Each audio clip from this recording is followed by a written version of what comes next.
Jimmy, Julia, thank you for coming on the podcast. Yes, sir. Welcome to this episode's edition of the Creativity Theory podcast. I can't do these intros with a straight face. I don't like any sort of form. Yeah. just go. Yeah. My guests today are my friends Jimmy and Julia. I guess both of your last names now Smith, right? No. No, you kept your last name? Yeah. Is your last name Marie? Martin. Marin. Yeah.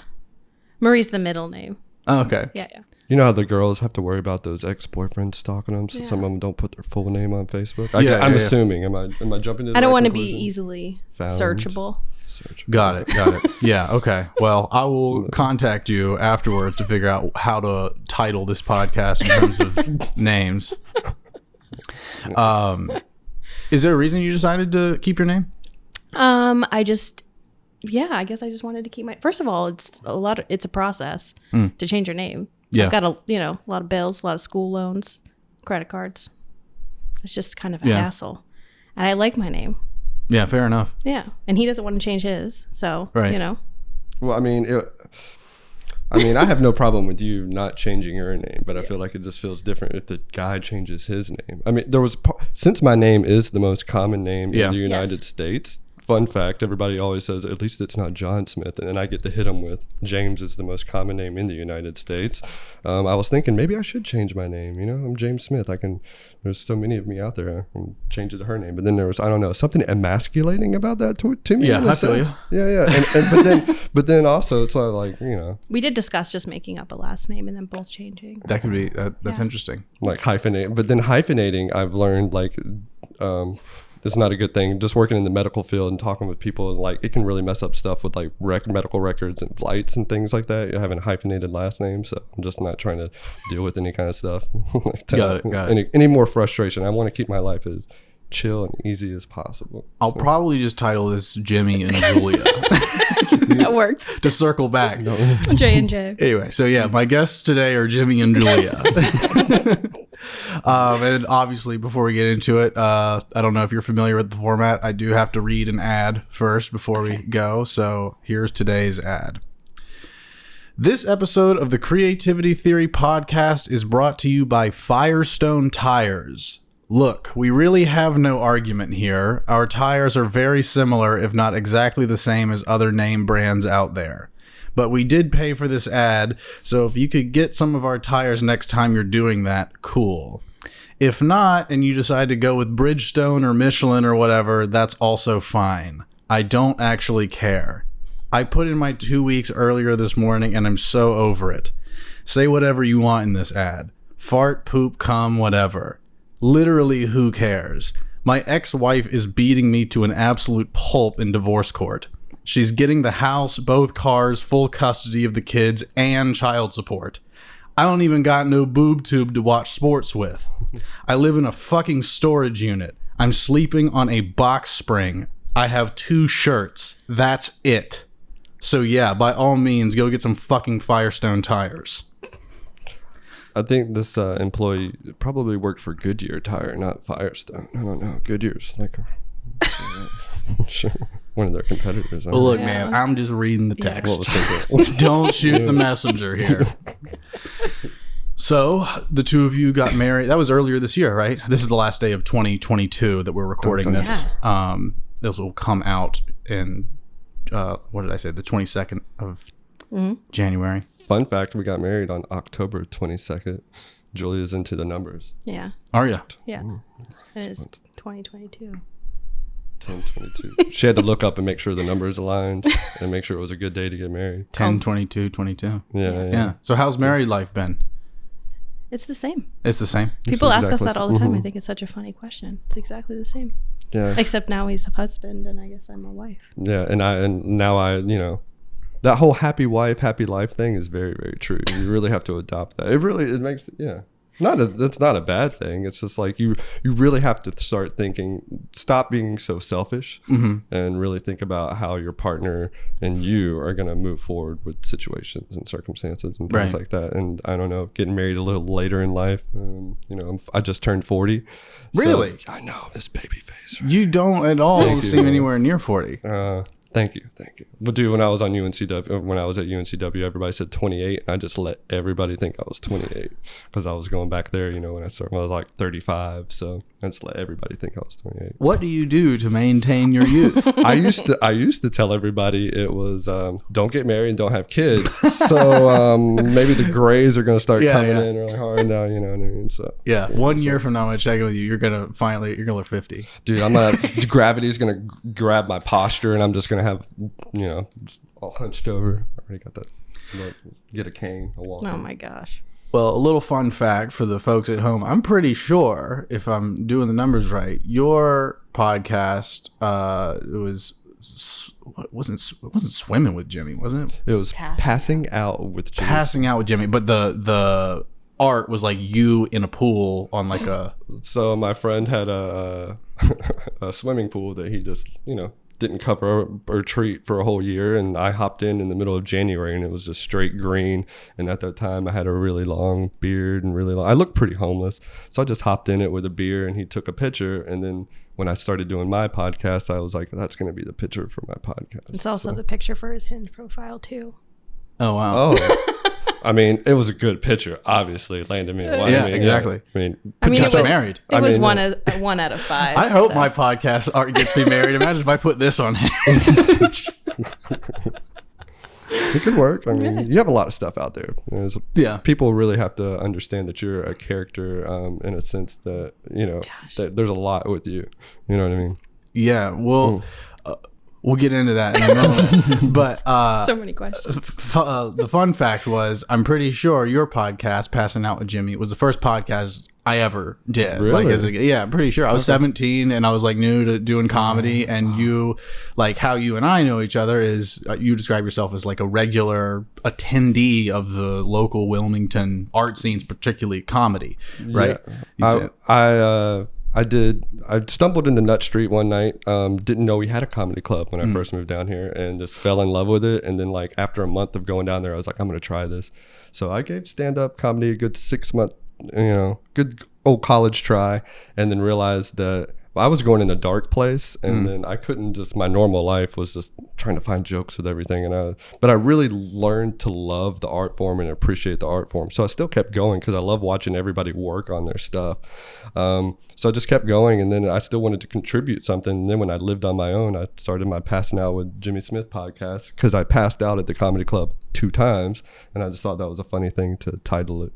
And then did that for about 6 months. So did the podcast 6 months, stand-up comedy 6 months, and yeah, that's about it. That seems like my effort. Glad this lasted 3 years so far.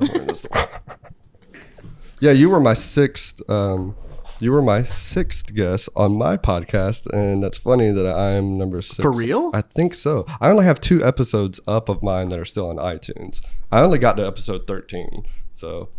Once I moved in with other roommates, it got weird. I couldn't do it. I started trying to go to other people's house. I did one with Bridget Callahan where I went to her apartment and we did one, but I never all the editing and stuff. I think we both cried. Really? It was probably a good one, but I never put it out or anything. So I hope I can eventually get myself crying on this thing. Yeah. I had a lot of fun doing the podcast. I mean, I would invite people over and be like, here's some beer, here's some weed. And then sometimes they would open up too much, but it was a fun little process. I really enjoyed it. So it's a lot of work, a lot of editing as you're learning. So, yeah. So you tried comedy out and you didn't like it, but you like to keep going and watching it. I still love watching it. I still every now and again get a wild hair up my butt where I have some ideas in my head, and I'll still want to get it. So I've started going, since we've moved to Asheville, I've started going to open mics there and just watching people. And I really appreciate the scene here in Wilmington. Asheville is I don't want to say dog shit compared to Wilmington, but I mean, it's just not as good there. I mean, like the regulars that are getting up, because me, I just get up, I just hang out in the back, watch everybody and watch them work on their stuff week after week every now and again. But I haven't been going like I did when I was here. Yeah.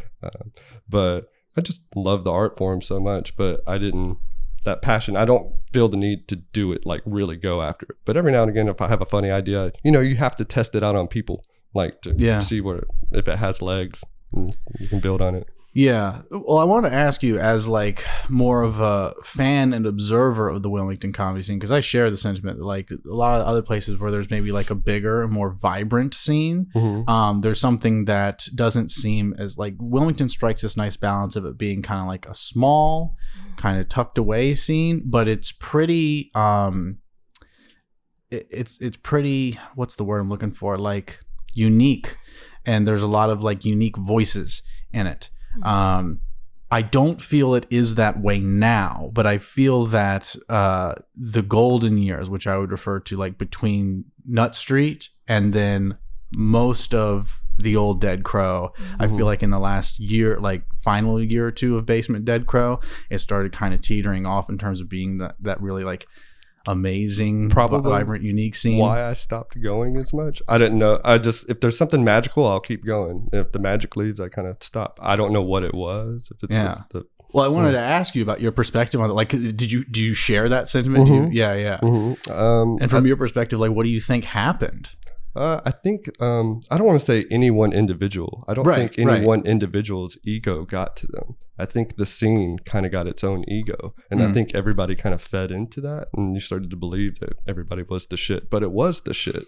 And I don't know, maybe people stopped working less. I think the overall tone of comedy, and I don't think it's just Wilmington. Everybody wants to be right more than they want to be funny. And, yes. And that is ruining stuff. And I think that's why people like you were a breath of fresh air, because you, when you were younger, you literally didn't care and you just wanted to ruffle feathers. I recognized that right away. Yeah. Whereas I don't think Julia recognized that right away. And her feathers did get ruffled, I believe, right? Yeah. I mean, and that was your whole, and I was like, no, that's what Cameron wants to do. I was like, that's not who he is. I was like, that's just a character for 5 minutes that he's, feeding into.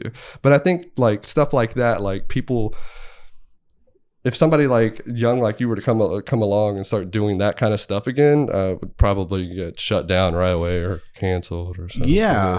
I don't think people are as supportive of all types of things. Everybody wants it to be politically correct, and that's not necessarily funny. And I mean, like there was plenty of times at Nut Street where somebody would get up and like fuck the stool, so to speak. You know what I mean? Do like gimmicky kind of stuff. Yeah. But all the other stuff outweighed it. But I feel like people now are just really getting up, and they don't want to be funny. They just want you to be on their side, and our ideologies aligned. So yes, and we agree, right? So you'll laugh at my little. It's not even really a funny idea, not even really well thought out, and I think that's what it is. Yeah. Well, to try to put my finger like just right on the nose of this thing, like what I see is what you're pointing to. They stopped really being concerned with being funny, and they started really being concerned with their jokes being aligned with some sort of genuine moral virtuousness, whether that moral virtuousness is truly worth a damn or not. They believe it is, and they're putting that before being funny. And I feel like what used to be the case is there's always been people that think that way and audience members that get upset by comedy and they complain. But the case has historically been that the comedians and the club owners at large have been like, fuck those people. They're annoying. We're not going to bend to them. It's a small, whiny, complainy little pocket of people. And this is about the freedom of expression, and art and comedy is meant to offend and be crazy and stuff. It's supposed to be maybe not meant to always be that, but at least you should have the ability to go there with it. And I feel right around like 2017, right around there. Trump. Yes, of course, massive political polarization in the wake of the Trump presidency taking off. And I think the way that affected people is exactly people deciding to suddenly put moral virtuousness above humor, even in a place like a comedy club. And I remember going to the Cape Fear Comedy Festival that year, and it was the first year like I thought most of the performers were like really disappointing. It was literally like one chick with unshaved armpit after another going up and then just saying like, here's what I believe politically, and it's like, where's the joke? What do you do? And they were like mostly like that, and they fucking hated me. I bombed at every show, didn't even please the comedians. I mean, it was abysmal. And I feel like from there, it has just been like, like I feel certain that I am much better at doing what I do than I've ever been, but I am finding it like 50-50 in terms of like being able to get an audience going, and I can't tell from looking at them what it's going to be. Well, yeah, because you think the young kids are going to be the ones that are going to be open-minded, but now it's just, Yeah, but the thing that's changed is, I said historically, the comedians and the venue owners have mostly been like, fuck those people. But what has shifted since that 2017? Because when I saw that at the comedy festival, it's like, at least this is what this is, you know, like that's these people. It's like, thank God my club isn't like this and my scene isn't like this. And then just slowly over the years, people's minds just became infected, like this mind virus where people are like, even the comedians and club owners are now like, yeah, you know what, we're going to also put the moral virtuousness first. Yeah, as a straight white comedian, you really shouldn't be allowed to say that stuff. Or like, even at the fucking open mic, it's like, I started getting in trouble for the shit I was saying, where the open mic used to be the place to test it. To test it, exactly. And I've been getting in trouble for taking risks. And at the open mic? Yes. Yes. You want to know, because you don't have... I almost got banned, Jimmy. Wouldn't be your first time. I know you got banned from Calico Room, but not that was a really... Yeah, banned from other venues, but I'm saying... The comedy club. Yeah. Getting banned. I almost got banned from Dead Crow. I've been told. But at I've been told, and maybe that's just a rumor, but what is for sure is right before the last club closed, they told me that I have to go at the end of the show indefinitely. Like, and again, people have to be drunk to be able to tolerate you, or just half the people have to be there, and they want to. Or to ensure they're that afraid you're going to walk the crowd. Then. Is that what it is? Maybe. Well, and they don't want the crowd getting hot and heavy. Right. Well, this was the thing too, because like as you observed as an audience member, that shift of like it being in this kind of really fun and amazing scene, and then at a certain point you're like, it's really not worth coming out here. It's not the same as it used to be. And what it's to me is I feel like a lot of the unique voices kind of backed off and stopped coming so much, and it started oversaturating with college age kids that are kind of the same ilk and ideology about the moral virtuousness first, and a lot of them kind of just had very similar voices, and the open mic became this 2-hour show that was the same thing, 80 to 70% the same thing, and maybe some of the unique voices were peppered in. And so I saw so many people walking at this open mic, which used to be vibrant in terms of the crowd. Like people wanted to stay till the end. There was like, you know, people lined up the steps trying to get in, waiting for seats to open up. And now it was like they could barely keep butts in seats. And they were getting upset with me because I would occasionally, 1 out of 5 times, go too far and say something that would walk some people. And they only cared about that, and they did not give a shit about the 70% or 80% that were being so fucking boring. They were walking twice or 3 times as many people as me before, because you can't get mad at someone for being boring. You can only get mad at them for being offensive.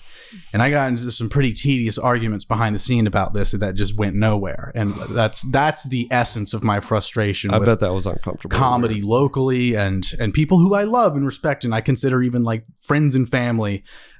I had this fundamental disagreement with it. I feel it's impossible to get them to see. So I want to transition back to a point that you made about Julia's experience. Let's get her involved in this conversation. You two started dating around what year? 2019. December 2019. December 2nd. October. Oh yeah, October. Got it. October. And so you started coming with him to the comedy shows, and you experienced me. Well, I was actually coming to the comedy club years before that. Okay. Yep. And so, yeah. That excited me that she was already familiar with Dead Crow and had already been to open mics. I was like, oh, you've been to open mics. I was almost there every Tuesday. Yeah. Okay. So I want to hear about your arc in experiencing, like how we described like the quality of the scene. Yeah. Like you talk about it broadly, and then you can talk about your arc in terms of your views on me. Because I'll give a little backstory here for the audience. Julia messaged me on Instagram a little over like maybe 2 years ago and filled me in on this because I found it so interesting that essentially she told me, I have a lot of people that tell me they really can't stand me at first. Yeah. And then later they get to know me and they're like, oh, okay, you're not actually like that. But I feel like your story is kind of an extreme example of that. Yeah. And And so anyway, I won't give any more backstory, but this is really fascinating. Yeah. You and I actually had interacted quite a few times. You probably just don't remember because there's a lot of people at the comedy club. And I really enjoyed your comedy the first time that I saw, or the first few times that I saw you. And then I came down with some friends that we also came almost every Tuesday to watch some comedy. And I think you had done a film that was very triggering to everyone in the group. And was it the one about the autistic son? Okay, it was that one. Okay, yes. The Chris Spike story. Yeah. And I just couldn't believe it. I was so shocked just because I had really enjoyed your comedy and I just didn't see it going in that direction. And I was like, oh my gosh. And then my friends were really upset and they were triggered by it. You had people that were leaving and everyone was upset. And at the time, the comedy club owners like, these people just need to, get okay with it, essentially. I was like, this is nuts. We're never coming back, just because my group was so offended. And from then I was just like, done. Yeah. I was like, I'm so over Cameron's comedy. And we came back a couple times and I saw you perform again. And it's just like, you just never knew what you were going to get. Like sometimes you played it clean and I was like, oh, interesting. Maybe you turned a leaf and then you'd come back.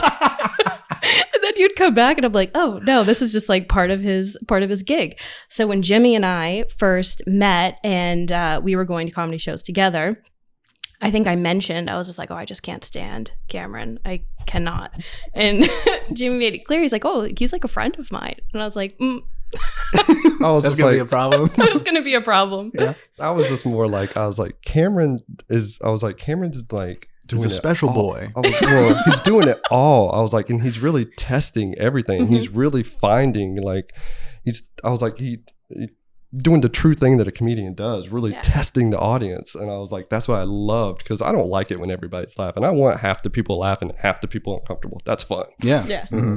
And then I don't know how it really progressed. I mean, I was going through my own kind of like process of awakening to who I was and going through this process of addressing triggers, which is kind of part of that, of growing and becoming self-aware and understanding your shadow aspects and all of that. And when I realized what triggers were, which is really just an opportunity to kind of like explore why you're so uncomfortable and then taking the opportunity to heal that, then I really started to appreciate those triggers coming up regardless of where it was coming from. Right. And I think Jimmy was exploring your YouTube one day and I just started going through the videos and I don't know what shifted or what changed, but I just got to this place where I was just so appreciative of the fact that we've got there's someone out there. If it's not just you, I'm sure that there's some others that are willing.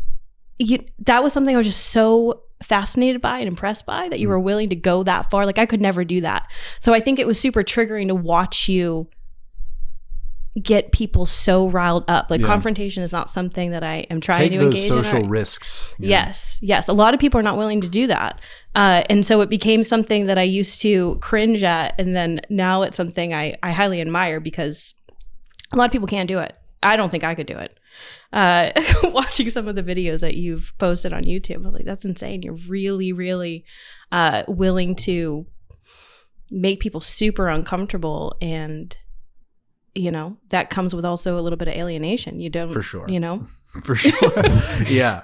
No, I definitely go back and look at stuff in mine that makes my jaw drop because I've forgotten how harsh and wild it is, and times change and I change, and I too feel that I have gone through this sort of shift in consciousness and what I describe as an awakening myself around 2017 is where I say it's interesting. And so I want to talk to you a little bit about that too, because you're talking about how do you feel that there was a moment in time that there was just like a sudden onset shift in describe that moment for you. Was there like an event in your life that you feel like just made it happen?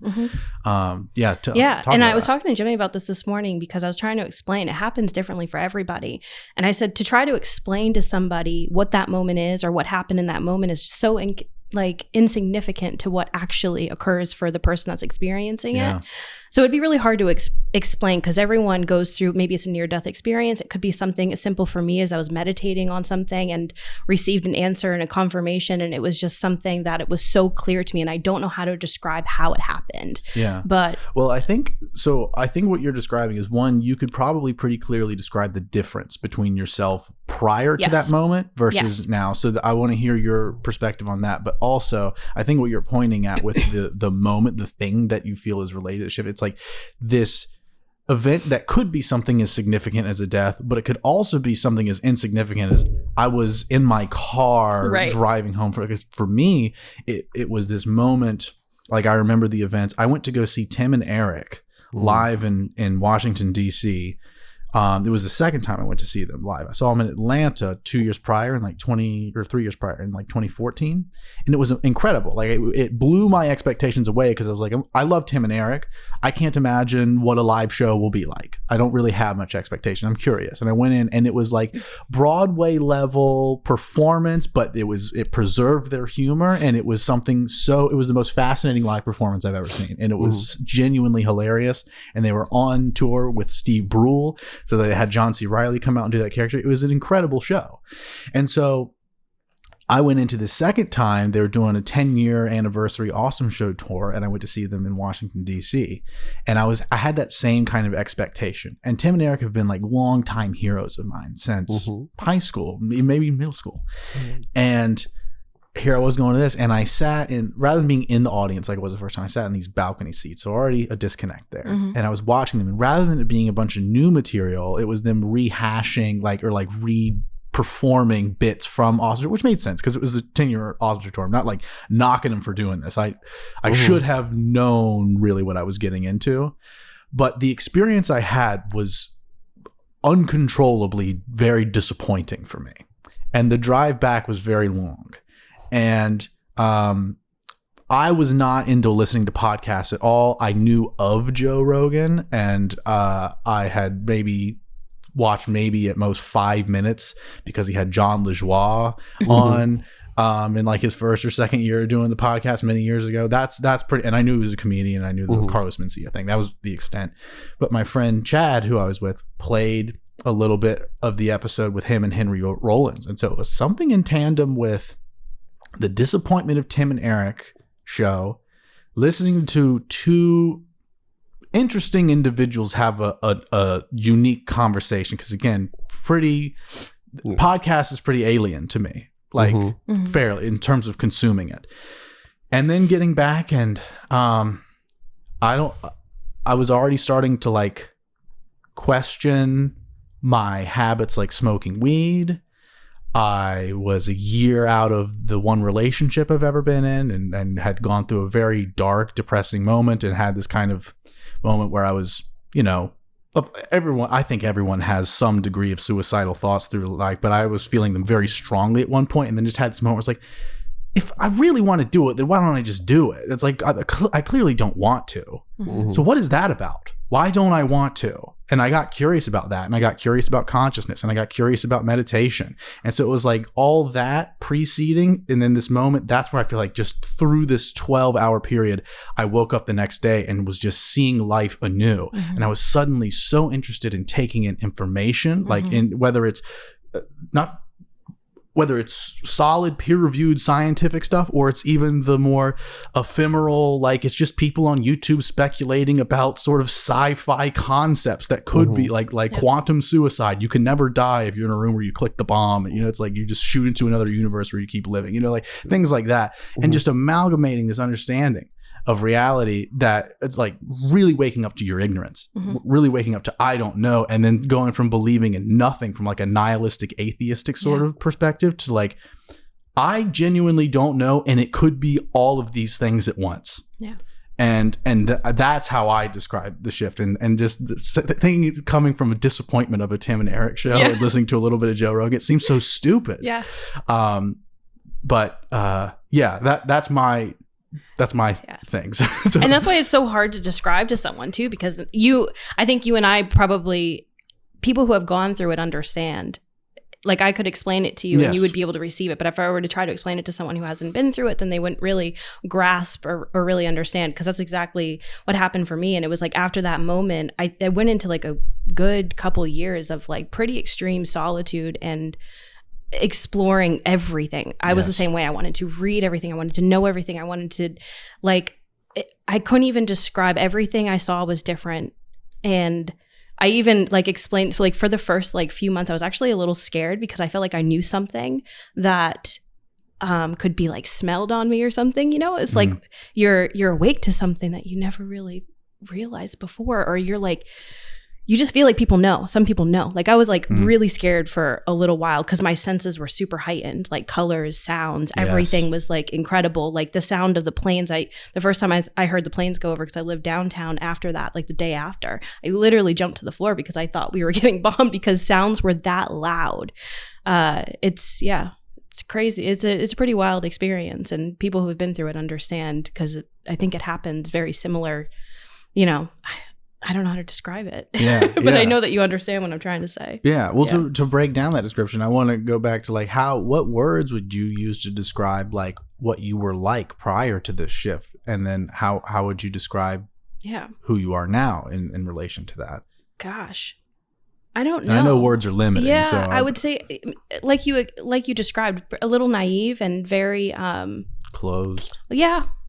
I would say I was open-minded. Like I'd always been kind of open to a lot of the topics that came up after that process, but I just did not see things the same way. I was much more willing to kind of understand why I have certain reactions to things, or just a better understanding of, I don't know how to describe it. It's like you all of a sudden understand. I know that I don't, but I feel like I understood the universe in a way that I'd never seen it before. I was like, wow. Everything is happening all at once, all at the same time. And it's like these ideas connected. I used to believe that I used to talk about synchronicity before I actually went through like that awakening process, and then on the other side of it, and then I realized, I was like, oh, this is always like, synchronicity is just you tapping into it for a moment, but it's always happening all the time in synchronicity. It's just whether or not you're in alignment to really kind of see that everything is so I don't know how to describe it. It's really magical. That's what I'd probably say is like, I just, afterwards, I look at the world around me so much more like the magic that I believed in when I was a kid feels very real now. Yeah. Yeah. I mean, I almost like on that note about the comment about open-mindedness prior to the point. It's like, I mean, I would describe myself as fairly open-minded prior to that, but in comparison to who I was like after the shift, it's what I want, like that version of me to the other one was that you don't know what an open mind is. You really don't. Yeah. And what you're also like describing it to someone who hasn't gone through it, like that's a really impossible thing to do, because you can't, there is no words for it. Yeah, you can't will someone to understand it with words. They literally have to, because what we're talking about here, it's not intellectually graspable, and you can't measure it.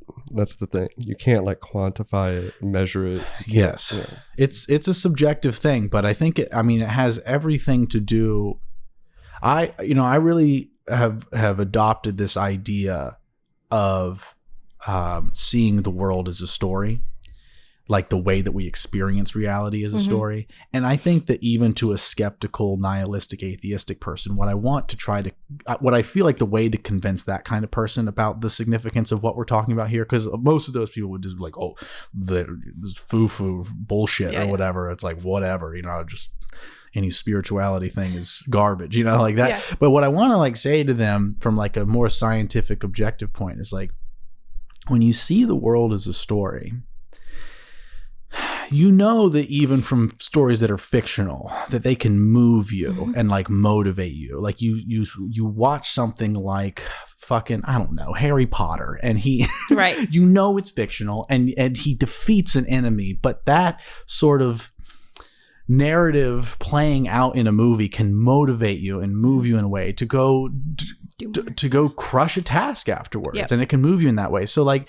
if you view your life as a story, and you genuinely, even if like this awakening isn't an objective, measurable thing that happens, right. it's the believing in that narrative that it happens does in fact affect your thinking and feeling and actions. And that is real. Yeah. And that's pretty much like what I try to, the same argument I make with that type of person. Because again, I went from middle school to this awakening moment of being fairly atheistic and nihilistic in terms of like God's bullshit concept is stupid, to suddenly being like, oh no, I'm stupid because to believe that there is definitely no God is in fact a belief. Yeah. It's a belief either way. It is. Yeah. And so it's I think really the essence of it on the nose is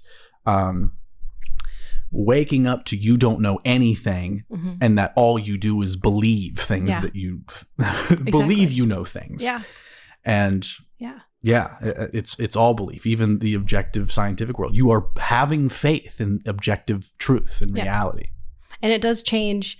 I have a friend that still considers himself atheist, and I was going through this process like with him by my side, like just, we would spend time together, and I didn't know that his belief was atheism until towards like the end of before I like moved away.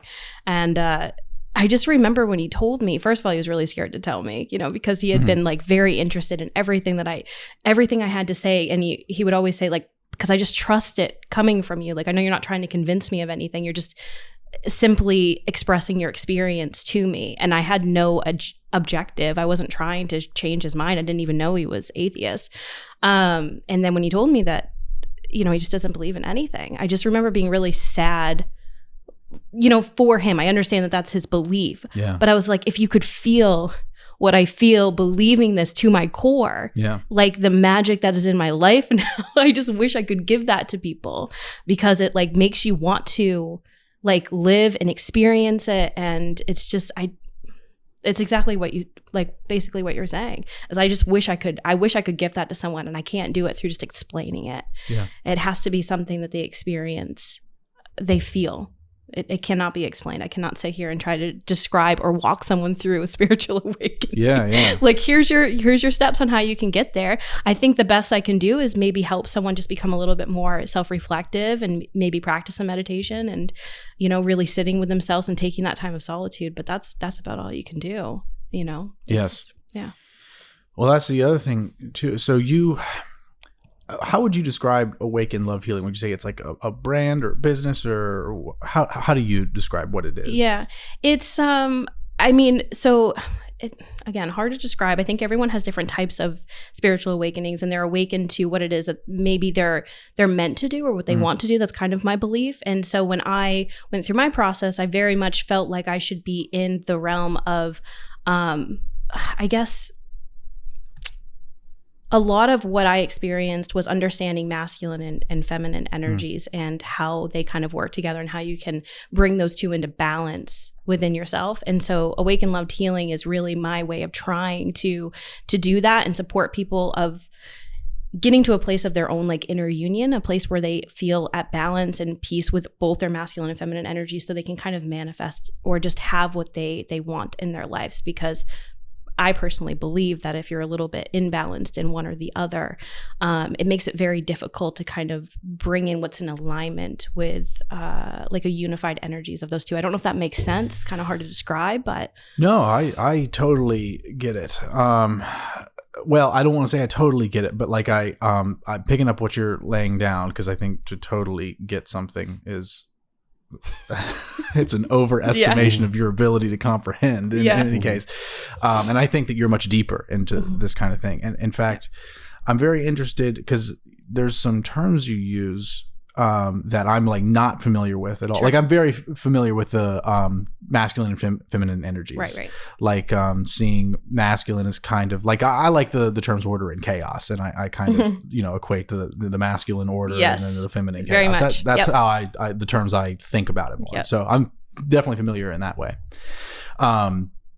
But the term twin flame and what was the other thing? I looked at your website earlier. I thought that might have been you. I get notifications when people look at my website, and I was like, Wilmington. I was like, I wouldn't be surprised if it was Cameron. Yeah. But I also like followed you on TikTok and have heard you use twin flame a lot, so I was familiar with that. But then the other word with it was what was it? Lightworker journey. So. Again, hard to describe. The twin flame thing can be really, like if you were to look it up and you were to read descriptions and I don't use the term so much anymore. Those that resonate with me understand it. So I use it a lot, like in my videos and on my website. Are there other terms that would maybe overlap? Like for some reason I get like a soulmate vibe. Something it's not the same. Yeah. Not really the same.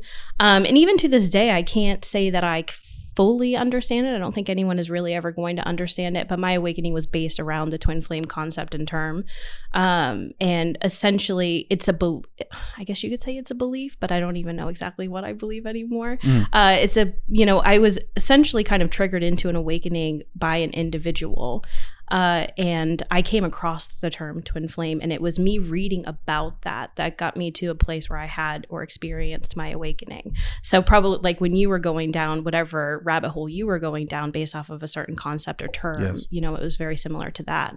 And so that is, gosh, I don't know how to describe it. It's, understanding that this person had triggered me into a place where I was reading about it and trying to understand it. And the journey will take you on your own self-healing journey of understanding the masculine energy within you and what is it that's in balance, so you can balance it out and heal any kind of distortions in your own masculine and feminine like ideas and mindsets and what it is that you portray, I guess, to the world. And so, part of what I do with Awaken Love Healing is help people through that, because a lot of people find themselves in that journey through like abusive relationships or thinking that they are connected to someone that could be a twin flame. And so I could go on and on and on and on, so I don't know if there's like specific questions maybe you have about it. Because no, I think it's the concept, because like I said, when I tried to compare, like I'm getting a soulmate kind of vibe to the concept, it's not that. It's different. Yeah. So like that, and I definitely didn't feel like, oh, this is exactly the same thing it maps on, but I felt like it was some sort of like spiritual connectedness you have with another individual. But it's, to me, I think, I guess I was seeing it as a less romantic version. Yeah. And a more, maybe. They say it's a mirror. Yeah. Like essentially you're standing in front of a mirror, which I think you could say anyone could technically be a mirror. But the way that twin flames or someone who's on that journey describes it or understands it is this person is like an exact mirror to kind of all of your, like all of the shadow aspects and the light aspects. So when you're standing in front of that person, you're having any interaction with them, they might not even realize, they usually don't, that you're triggering them into, their deepest core wounds that they don't even know that they're doing that for you. And it's so hard to describe, but it's different than a soulmate. Soulmate's very easy. Soulmate doesn't technically trigger you. It's kind of like, I would just describe it as like a soul family member, someone that's here. A soulmate could be a friend. It could be anybody. Okay. So let me try to put it back into these. It's almost kind of like, not clear and like, solid, and not in a clear and solid boundary form, but almost like in a liquid manifestation through individuals of like a yin and yang. Yeah, like exactly. you're either yin or yang, and you're either yin or your opposite might pop up inside of another person. And okay, so that's more along the lines. Yeah. Okay. That's a great way of describing it. I appreciate that. Yeah. Well, I that's an interesting concept. I'd love to look more into that kind of thing. Because I guess I've never really mapped on a concept like that onto like my view of reality, but that's probably going to leak into the picture. I'm probably going to be like paying attention for things like that. It definitely will help you get to where you want to be. That's what I'll say is once you've you addressed all of the things that come up when you're looking at your mirror, your reflection, and you have nowhere to go other than to look at everything, and you can't just see the good. Yes. You're going to see the good and you're going to see the bad. And what gets people into this journey is essentially they think they're chasing the person. Like, if I do this healing, then I will get that person, because that's what they think they want. But then once you do the healing and you come into that kind of like balance, and I just call it like an inner union state, you can kind of attract anything that you want. Yeah. And it was shortly after that I met Jimmy. Yeah. And then, And then she tells me about the twin flame, and I thought I was supposed to be the twin. And I got really triggered by that. I got really butthurt over it. I was like, wait a minute, I'm not the twin flame. I thought it was like soulmate, and then twin flame was like a level up or something. You know what I mean? But then I always say the journey just got me to you, though. You wouldn't want to take it away. Yeah. So a definite overlap in concepts that we dabble in is like one that has fascinated me since the very beginning of this awakening, that I feel is something that I have been unconsciously fascinated prior to understanding it. And that's this whole thing with the shadow.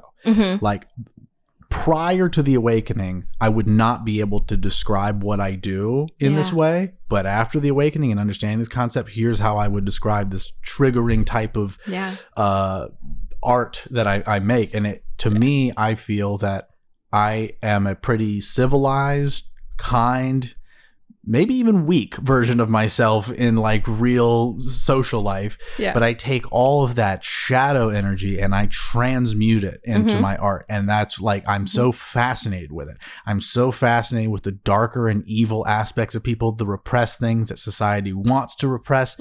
And I'm so fascinated with just like doing an extreme expression of it. And put, because to me, I think putting it in art, transmuting it into art is what makes it acceptable. And I think what triggers me is when people say, no, it's not even acceptable there. I'm like, fuck you. This is the only place it's acceptable.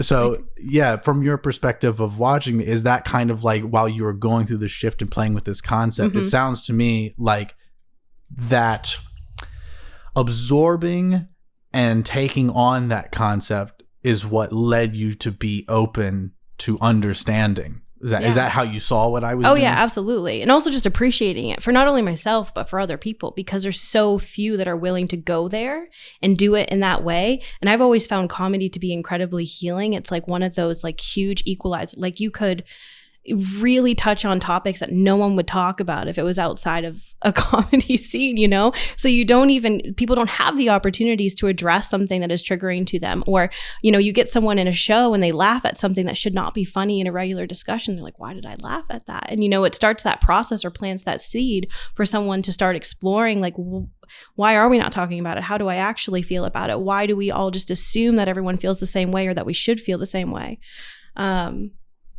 So, I mean, I appreciate it not only for myself, but for other people. I think everyone has their way of kind of bringing their healing to, you know, the collective. And, you know, I just appreciate the way that you bring it, you know, even though a lot of people might not be able to see it, but I think that they will. It just depends on where they are, like in their own journey, I guess. Yeah.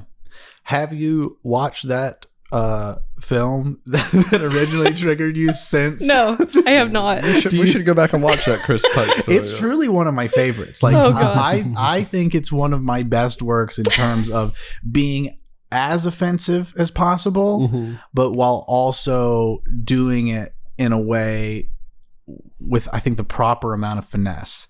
That's my take, because when I first made it, like, I think what you're describing, what the screening you saw was not the initial screening. I think you saw it when I screened it at the comedy festival.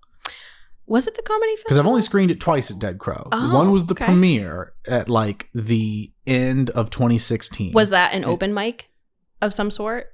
So I don't think it was the. I think it was after like a Tuesday show or something. That was the one. Maybe.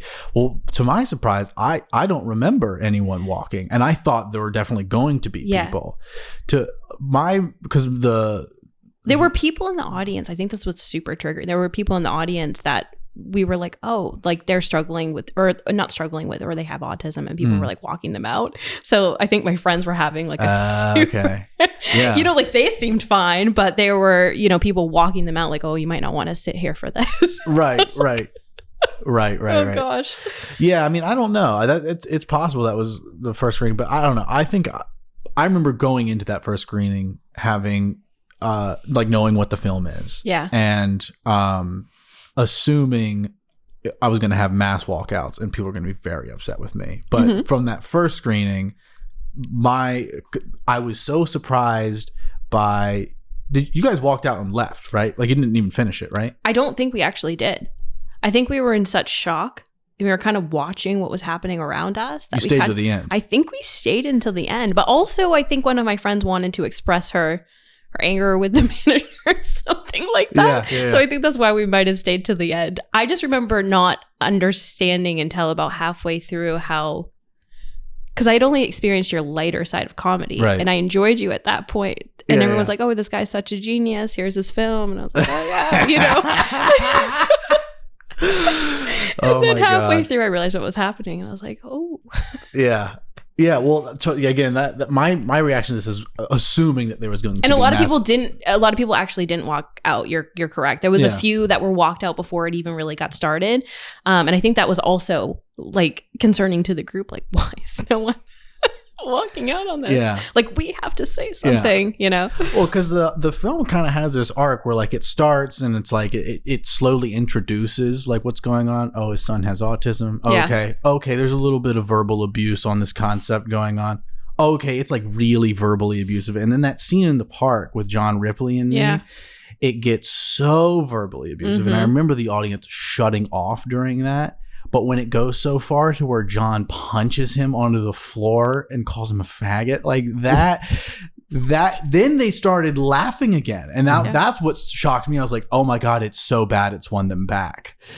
and that shocked me. And all the way to the end where he successfully kills his son and then makes his joke where like John's like, how do you feel? And he just looks over at his son's body and you can hear like a fly buzzing around it. And then he just turns back and goes, it feels really good. The audience burst into laughter. I was like, no way I got them to laugh at that. No fucking way. So in my mind, my experience with this is very surprised about how well that first screening went. It like brings me back. Yeah. I'm like, my body's physically like uncomfortable, even though like my mind's accepted it now. Like I'm having the physical. Why does that please me so much, knowing that she gets uncomfortable hearing about just hearing the story? I'm just like, my mind's not uncomfortable around it anymore, but I'm brought back to that moment where my body is like, I just want to throw up because I was just like, oh my gosh, it's your pain body. Trying to understand everyone's uncomfortable.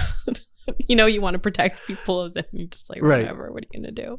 Right. Well, and my thinking too, because I've tried to explain too, like why those kinds of jokes are funny to me, and it is a sense of humor that I definitely know I have like good friends with that disconnect on it. Like Johnny Gray, you know, him and I are really good friends. And it's one of these senses of humor that don't overlap with us. Like, I think the reason why it's so funny to me is because that's the last person you should be harsh to like that. And to do it so heavily, it just breaks this point where if you're like kind of like within reason harsh, it seems too real. Like, oh, you actually like, but going over the top makes it okay. Yeah, going over the top, it's like slapstick. It's like, why would you say something so horrible about the last person who deserves it? You know, it's like, there's no fucking point, dude. You're just being a fucking dick for no reason. And there's something funny about that to me. And I think that's the disconnect. Is there's some people that don't find being so mean at slapstick humor, they don't find it funny there. And I don't know what that is. I don't know. Yeah, but it's touching on some people's probably deepest fears of what others' beliefs might be, even though they might not ever say it about the way that they feel about anybody. You know, you're touching on that, like, no one would ever talk about it because it's their deepest fear of what someone might actually believe. Yeah, absolutely. Well, and the other thing too is I used to have these meetings with one of my old like creative writing professors who's also a psychologist, and I did an independent study with him for one semester. I just was really fascinated. I took his creative process class. And I was like, I want to keep like talking to you and learn. Can I do an independent study with you? And then we did. And then even after that, he was like, do you want to just keep meeting up for like a beer at the Husk, you know, once a week or something? I'm like, fuck yeah, dude. And so we do that. And I remember describing this film to him, and he's always like kind of like testing me, like, do you think that's a really good idea? He's like, I don't really see. I don't know if you have something here. What's the value, Cameron? What's the value? It was like, well, where's the truth in this? Because I kept focusing on the humor. And I was like, well, the unfortunate truth to this is this Chris Spike character that I'm playing, it's not a total fiction. Like, there's definitely people that have a mentally challenged or autistic son to whatever degree, or child, that have these horrible, hateful emotions about them that they like, it would be so taboo to talk about or express. And like, of course, this is like a exaggerated, hyperbolic, slapstick version of it, but it is a truth. And when I described that, he was like, oh, okay, yeah, that is true. So there is that unfortunate, like, real element to something as horrible as that. But yeah, exploring the thoughts of a parent like being upset with their child, just being frustrated and exploring all the dark thoughts, and having fun with it. That's a good idea, but nobody wants to laugh at that because they don't want people to see them laughing at those kind of things. Yeah. Well, I think it's like the core issue is this egocentrism of like Chris Spike lacks any empathy for his son in his situation, and it's all about like, woe is me. Isn't my life difficult because I have this son? And to me, that is what I think is the essence of like this relatable anti-hero narcissistic character. Right. That's what, if you want to get real deep and specific about like what's going on at the core. Yeah. Anyway, went off on that. No, again, it's one of my personal favorite films of mine. I'm sure it's satisfying knowing that somebody saw that and like had such a response to it, and when they're with their group of friends, because I imagine it was like you and your group of girlfriends that night. Yeah, and they were just Little did I know that there were some folks in the audience that were not impressed. You thought you'd killed it. Everybody laughed. You thought you'd like that's the good thing to like. When you push the crowd so far to the edge and then you bring them back. I'm sure doing that with a film, and I might have laughed at some point just because I was so uncomfortable. It's like, what else do you do? Getting so uncomfortable you laugh. Oh yeah, that's for real. I was like, there's no way that they just did that. Yes. Yeah. I mean, that's definitely how I feel about like that scene where it gets so verbally abusive and then becomes physical. Like that's what my take on the reaction was. It was like everyone was just like, no way. Yeah. No fucking way. Yeah. This is why would you make this? It's like a meta experience. That was a thought process. Yeah. Yeah. And then also just confusion after that. I was so confused by you as a character, just like in life after that. Because I did come back to the comedy club, and every time I would see you, I was like, what is it? What is it? What is going to happen? You rolling dice. You just never know what you're going to get. Yeah. Yep. That was always one of my favorite things about you too. Like I never knew what you were going to do if you're going to go up and do one of your new little characters. This new soft-spoken character you do where you Simon Adkins. Yeah, and you spell like A as in and you do all that. It's good. I've actually been doing him since like 2017, 18. Oh, really? Maybe even 16. I think I might have first done him in 2016. Really, that long? Yeah, I didn't do him a whole lot. In fact, like when Jack was doing Cute Boys Club at like Gravity Records, there was a number of times I think he asked me specifically to come do that character. Okay.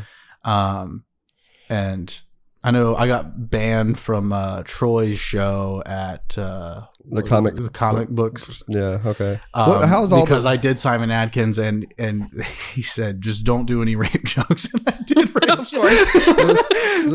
But it wasn't like a clear like horrible. It was just Simon talking about Bill Cosby, and I think it was not like one of my usual horrible rape jokes. It was just like the word rape was mentioned because I was talking about Bill Cosby. But I guess that was enough to have broken the rule. Gosh, you got to come to Asheville. You went last. They would kick you out probably in a second. I've done Camboi Smif in Asheville. Stop. They hated it. Oh, I'm sure. Johnny set it up at the Oddball, the auditorium. That's what it's called. Do you know where the auditorium is? I've heard of it. I don't think we've been there. We both work from home. We haven't got out as much as we should. We've been to a lot of restaurants. We've been to quite a few comedy shows though, in different spots. So the auditorium, I think, is like a music venue / bar. It's not big or anything, but it's got a stage, and Johnny set up this show. Johnny Gray? Yeah, Johnny Gray set up this show with Camboi, and we did it, and like the one like the show went fine. There weren't a lot of people there, and then the bartender / owner manager, I don't know, whoever was Johnny was communicating with, he went up to him afterwards like, so what'd you think about that? Good Johnny impression, by the way. Thanks. Yeah. And I was like, well, he said the F word one too many times, and not fuck, but faggot. And so I don't know. It was just and that goes back. It was what I thought it was going to be, because when he told me we're going to do a Camboi show in Asheville, I was like, this is not a good idea. I'll do it. We've been disappointed going to the there's a couple good comedians, but they play it really, really safe and very. There's one guy there I really like. Of course they do. Yeah. Of course they have to in that There's town. probably no reward to risk in the Asheville comedy scene. Basically, you can take a risk, but you know that's never going to pay off. Just so you know. Yeah, probably not. Maybe for us, I mean, we would enjoy it. And but that just probably, that whole situation in Asheville probably solidified the whole thing with you thinking, dang, the venues aren't on the artist side anymore. They're going with the audience members. They're worried about their, clientele coming in. Yeah. Well, at that point, I like my understanding was like, this is just Asheville. You had already started this. it is. Yeah. It is. I was like, this is what I would expect from Asheville. But I was like, at least Wilmington isn't like that and probably never will be. Fast forward, yeah. I will still say, even as bad as I feel like Wilmington is right now, it still ain't like that. Yeah. I can at least like 50% of the time have a good old fun show. But it really is like a 50-50 roll in the dice. How are the open mics here? Because that was always my favorite thing. So I noticed at some point, going back to when you were asking me being like the comedy, just connoisseur guy in town, just going to all the shows. I loved going to the open mics that weren't at Dead Crow or Nut Street, just because everybody brought their A game there. So I really loved places like Long Streets and things like that, because everybody would go up there and just people were really testing. That was fun. What was the coffee shop? You used to bring me up there all the time. Was it Lucky Joe's? Lucky Joe's. Yeah. I really enjoyed that because I never really experienced the comedians trialing on an audience before, and that was a lot of fun to experience and Because at Dead Crow, everybody's really trying hard. They're treating it like it's an actual show. And you're going to get laughs there. People who go to Dead Crow, like, I mean, sometimes just be easy. polite, You get I would easy laugh. laughs. That was the other thing I didn't like. Yeah, you're right. People would just laugh at everything because they're and in at the Lucky mood to Joe's, laugh. it's like they would completely bomb, and that's like part of the process. And I would be super uncomfortable, like not trying to laugh or like, but I was like, oh, I guess that's part of what they're doing. Yeah, I also think that there's something about one going to a comedy club and having the maximum best conditions for comedy. Yeah. One, you're in a dark basement with a bright light on the performer. The sound is good. The acoustics are good. The ceiling is low. Right. It's intimate. It's warm. Oh, they're good things. It's really like where like a lot and of the these, audience is expecting it. A lot of these other places like Lucky Joe's or these bars, it's like the whole room's lit up. Right. There's maybe a dim light or no light at all pointing at the stage. The acoustics probably aren't good, nor is the sound system. And some people are just TV. there to drink their coffee. Yeah. Sports are on the TV. Yeah. Other people don't know a comedy show's going on. Yes. You have to So you have a lot all of that. like technical elements working against you. And so in order to be good in those shows, you have to really be good. And also the context in which most audience members are there. One, if they're at the comedy club, they went to a comedy club. So they are there to watch comedy. Yeah. Most of the other places are like, oh, I was here just getting coffee or to get a drink. What the fuck? Oh, there's an open mic. Fuck. Yeah. Like that's usually what like 80% of people there are going to be. There's 20% like, I'm here to see my friend, I got dragged here, So yeah, those it is fun to see people be like, oh, I'm not going to fucking be able to make this good anyway. Might as well try a bunch of bullshit and see what happens. But It's fun. yeah. So I wanted to come back to the awaken love healing thing. Okay. So you do like coaching with people, or like would you describe that as like a life coach type thing or spiritual coach? That's a good question. Because I've kind of taken a pause on it, and I haven't. There was a point where I was like taking on actual people who I was working with for a length of time. I know that my website is still up, but you also have to email me in order to. I'm kind of taking it case by case basis right now, so it isn't something you can just log in and do right now. I had to take a little bit of space and time. But yeah, that's essentially what I was doing, which is really just a process of kind of helping people kind of see where it is that they maybe need to, like, obstacles maybe they're facing, and then how can you overcome it. So I think you've got a lot of, some people might just call me a tarot reader or an oracle reader, and that's not really what I do. I do use that in my practice, but what the purpose of all of it is to help them kind of identify their own tools to overcome any obstacles that they may be facing. I don't want anyone to feel like they have to keep coming to me to pull out some cards and read to you what you need to do, or like what they're trying to convey, or your spirit team, or whatever it is that you believe in. I'm trying to help you address your own issues and what tools can you use to overcome that, what's going to work for you and what's not going to work for you. And that's kind of what I was doing for a little while. First I was just reading tarot, and then I realized this isn't helping. And when people keep coming back, like, can you do another reading for me, can you do another reading for me, can you do another reading for me, like, yeah, I guess it's good for my wallet, but that's not what I'm here to do. Right. I only struck out to do that for healing purposes, or to bring that to people. And so yeah, it just became like a, I also went to school for social work, and for, I've studied a lot of practices of trying to just ask questions to allow people to kind of reveal to themselves where they may be struggling. And then I utilize that with some tarot and oracle too. Yeah. People try. Have you had any experiences in doing this kind of work with maybe not necessarily directly causing, because you can't really know, but at least like facilitating one of these kinds of awakenings in someone who's trying to seek that out? Is that kind of the nature of these clients or whoever's coming has this interest, is kind of like, I need to have some sort of shift. I want it. And those people are certainly better specimens than those who are on the street and you're in a political argument with, like, you don't see outside of your consciousness container. You're not going to shift that guy in an argument. But those folks that are like, I know that I believe that there's something here, and I feel like I'm close, but I need help.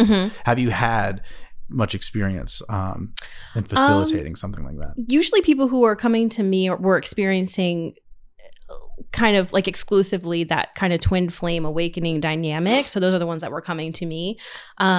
Definitely supporting them in overcoming any type of like obsessiveness, or just like inability to move to the next level, or shift out of like this all consuming energy of directing it towards just the person, and like, this person needs to do something in order for things to happen for me.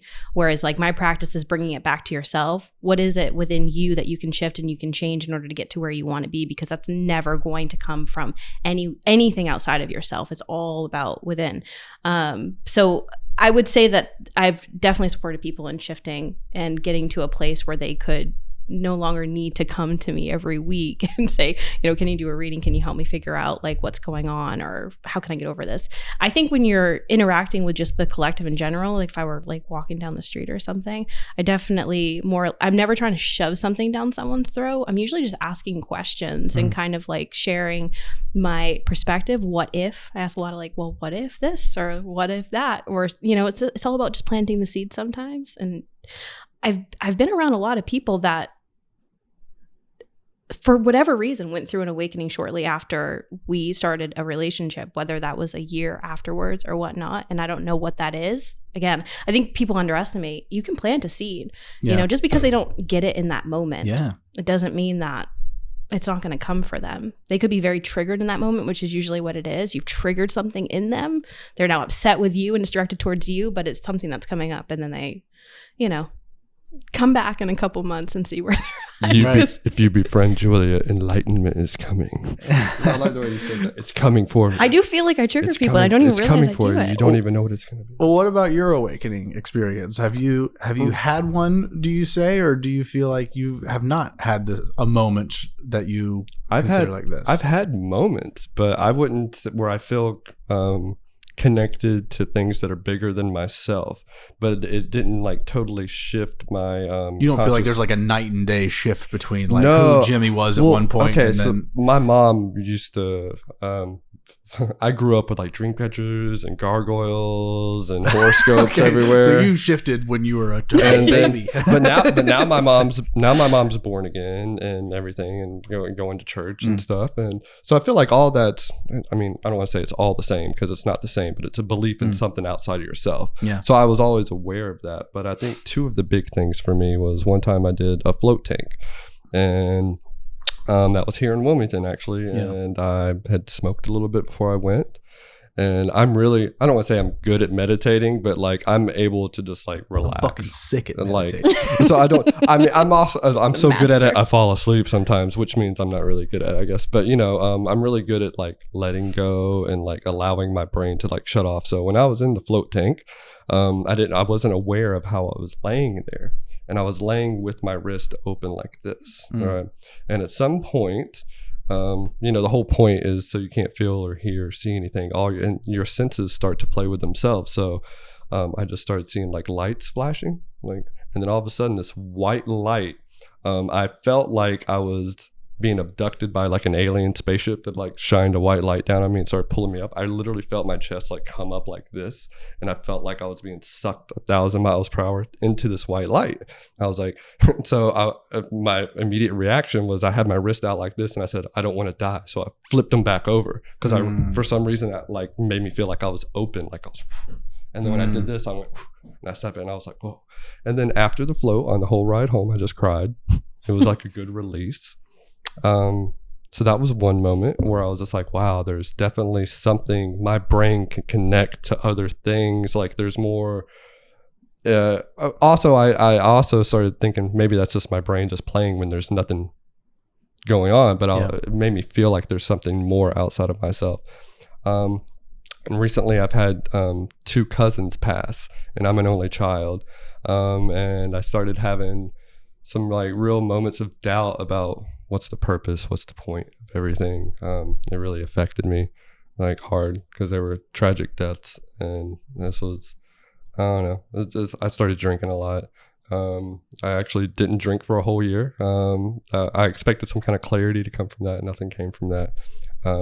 But one day, you hear that, folks out there who are so get back on the sauce. Yeah, I started drinking again. Your sobriety is pointless. with people passing, I started realizing that I was using that to like kind of numb myself and medicate. And like I was always more of a weed guy, but when I started noticing like I was starting to hide the amount of alcohol I was drinking from her, I was like, oh. And this was after one of my cousins had passed, and I was just like, pfft. So and I was not happy. I had just graduated from UNCW. Got like a corporate job. Hated it. What? Yeah. Just like, hate a corporate job. That's I was crazy. working with. You're just ungrateful. Yeah. I felt like I'd done all these things right. Right. Yeah, I'd done all these things right. Why isn't things coming to me? And then I felt lost. I was just like, cousin Pat. I felt, and I literally was just having one of those, like, I don't want to say a panic attack, but I was having anxiety, and I was really frustrated. I was really frustrating her, I felt like, because I would talk to her because she's my partner. We live together, and I was just being very overwhelmed. Like, what's the point of everything? And I literally like looked up and just like asked God. I was just like, what do I need to do? Like, what's going on? Like, what? Just ask for some kind of answer. And my friend Nate, who happens to be an atheist, who's my high school friend. Natheist. No, but that's a good name for him. I like this. He would like that. That's funny. Yeah. So he had sent me a video, a music video. I didn't know what it was. And then I opened it up, and the group, the Gorillas. Yes. They had just put out this song called Jimmy Jimmy. It's not a good song, right? Okay. I'm sorry to hear that. But the first line is like, Jimmy, Jimmy, why you so sad? Don't feel bad about this life and stuff you've had. You're living, just exist. Damn. And I was like, whoa. So all these things, the way it kind of connected, I was like, it had to come. So the singer for the Gorillas is Damon Albarn. He was in a band called Blur that I was obsessed with like in the 90s. So like back in the day, it was like, you know how the Rolling Stones and the Beatles were like, back in the 90s, it was Oasis and Blur over in the UK. So I was the Blur kid. I love Blur. I even got my hair cut like Damon Albarn in high school. So somebody from my childhood, an artist from my childhood, releasing a song with my name, coming from my atheist friend, and I chose to watch it right when I asked for something from God. And the message in the song is just, you're fine. You're just here. Just be, just do it. Just live life. And I was like, and this overwhelming calm came over me.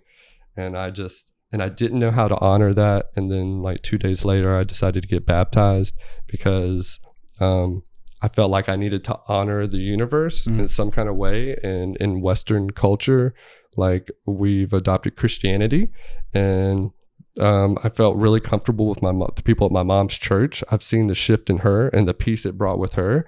And so getting baptized was like me honoring something bigger than myself, and acknowledging that, God has come down. God does exist in all of us. I believe all of us are an expression of God, and that life force, all of us have that within us. And I just wanted to honor that I received the message, and I wanted to do it in some kind of symbolic fashion in this 3D flesh realm. So that's what it did for me, and it made me feel better. Am I living my life like, how other people think Christians do. No, I'm still smoking weed. I started drinking up again. That's all these things that people think Christians are supposed to do, but I feel more at peace with myself. I feel more accepting of others and their path that they're on, and things like that. So I've had those experiences, that float tank experience, and then that little experience with the thing. And it seems so stupid when I say it out loud. I feel really stupid saying like, I got a song from somebody and the song had my name in it and it came from my atheist friend and I was drinking a lot at the time. Dude, it's not as embarrassing as me saying I was listening to Joe Rogan and and I had an awakening. My third eye opened because Joe summoned it. Well, I think Joe Rogan has probably triggered it for a lot of people. So I wouldn't be that embarrassed by it, especially if it's something that you weren't like consuming and you didn't really, kind of understand where he goes. I just listened. Mm-hmm. Yeah. Well, how I take what your experience was is comedy is an art you love, and you saw the person that, like, Tim and Eric has obviously had an influence on you, and there's a lot of this, the way you edit like shit show and stuff felt very Tim and Eric to me and stuff. So then when you see somebody you like idolize going in and you felt like maybe they weren't pushing themselves or they were like softballing it in and you were like questioning the art and what's the point, and then you felt not connected to it anymore, and then it made you feel not connected to the thing you loved, and what was the point of maybe moving forward, and then something kind of crept in and Joe swooped in and he caught me before. And then you listen to an episode with Jordan Peterson and you're like, I'm going to make my bed. My life's going to turn around. Yeah. So. Well, yeah. I mean, starting to take in Jordan Peterson happened, very shortly after that moment of getting into Joe. Because I mean, it was just from, okay, maybe I'll look at some more clips on YouTube. And then sure enough, there's who's this guy? And then I listened to some clips with him on Joe's podcast, and I listened to some of his lectures. And I remember the first I feel like a few months that I kept taking in his stuff, and I felt like it was really jarring at first because I found the way, at least in the clip form, that he would talk about these really complicated like ideas. I was not fully grasping them. I like understood. I was like, I don't know how much of this I'm really understanding, and I feel like he's not coming to a definitive stop in the idea that he's expressing. This is strange. I don't think I've ever like taken in ideas or information this way. That's like an incomplete thought that kind of goes in all these directions, but there's no definitive like, here's what you need to believe and think after. This is an interesting thing, just so you know. But then there's this phenomenon, and so we don't really know. And so like he's more just like pulling apart like things that we consider obvious, or even pointing out things that we think are obvious, but getting deep into like what the actual significance or the actual mechanistic utility or like the depth of not knowing that we possess at large. And so I didn't really like, as much as I felt like I wasn't understanding it, I still continued to be fascinated, and then going down that rabbit hole of like continuing just to hear him out, like got his book and read that. And then at a certain point, finally, I started really understanding what he was saying, and I found great use to it. And it also helped facilitate a lot of like really significant conscious shifts in me. And one in particular touched on this thing with Christianity, like even though I had this awakening to like, I would describe the initial awakening, the openness of a higher power or something, as like, I tried to put words to it as fast as I could. And I was like, I think what I've become is a pantheist. I think that you had to define it. You had to. Yeah. I would say that I'm like an agnostic pantheist. I think I have like one foot still in the nihilistic, like it could be nothing, of course, but also at the same time, it could be everything all at once. And I think that there's something that all the ancient religions are getting at that does overlap in some abstract way, that I think that they all can coexist, and there can be a truth that overlaps with all of them. And I don't really quite understand what that is. And then that alongside what I was taking with Jordan Peterson, particularly in his like biblical lectures where he's talking about the psychological significance of these biblical stories. Then I started to understand like this power narrative and like the significance of these stories. And like, oh, okay. So it actually kind of doesn't matter whether these things literally happened or not. It's about the metaphor that they're representing psychologically. And that really resonated with me. And then this whole thing about, openness to this concept of God, and the inability to put words to that concept fully capture it in words. I started understanding why that was the case to whatever degree I could. And I had a very interesting shift, like really recently, like between this podcast and the last one. It happened, I think, maybe a week or two, right before Christmas. And I got high. I smoked a little pot, and I really mostly don't enjoy doing it anymore. I pretty much am sold that I want to be done with it. And that may very well be the last time I ever smoke it. I think it is. But I've said that to myself a number of times. But I really feel pretty solid on this. Because I think it facilitated this shift here, where even though 5 years ago I had this awakening where like I'm open to this concept of God and starting to understand the power of belief and the power of stories and this kind of thing, the thing that I suddenly like honestly assessed and became aware of is all that has changed is that I think it would be a good idea to believe in God. I believe there is utility to believing in God and buying into an organized religion. I believe there is utility, or I think that there is utility to this. But what I realized is I don't think I actually believe in God. And that's a significant thing to be aware of, because while I was in this high, I've started having, one of the reasons I want to stop getting high is because I usually end up in some version of a panic attack. And as I was sitting there in this, I was like, why is this fucking happening? And I was standing in the mirror, like getting the shower going, get ready to get in hot water, because sometimes that relaxes me. And I was sitting there, and that's when I had that thought. I was like, I don't actually believe. And I think that's why I'm having this panic attack, because I just like tried to imagine to whatever degree I can imagine, like, how would I feel right now if I actually believed? And if I believed that there was this higher power looking after me that has my back, and that death actually isn't even bad, because even in death, he has me. And I felt this relief of anxiety wash over me. Like, even though I wouldn't say, oh, I suddenly believe in him now, I at least was able to humor what it would feel like. And I was like, I understand. If I can now it's recognizing that I historically have not, and that I most probably don't. I now understand I should, and that I want to. That I think is the significant shift. The best way to describe it. And another thing too, and I think this was facilitated too by taking in this information. I've been reading a lot of Ian McGilchrist's work. I don't know if do you know who that is? So he is he's a British fella, and he wrote this book called The Master's Emissary, and it's about the left and right hemispheres of the brain. And it's basically about pulling apart a lot of our conventional understanding that we've probably taught in a lot of our science classes about the differences between the brain hemispheres, because they've really watered it down and oversimplified it, where really the nature of it is the title of that book, The Master and His Emissary, points to the proper evolutionary relationship of the two hemispheres. The right brain is supposed to be the master, and the left brain is supposed to be its servant. Everything the left brain does is supposed to be in service and within the context of the right brain's understanding of the world. The left brain is the more analytical and objective reality concerned brain. It's more about manipulating the material world, getting tasks done, and being able to box things in, put them into words, having a bow wrapped on your concepts and your thinking. It sees division. It sees people as separate, and can divide the world up into things.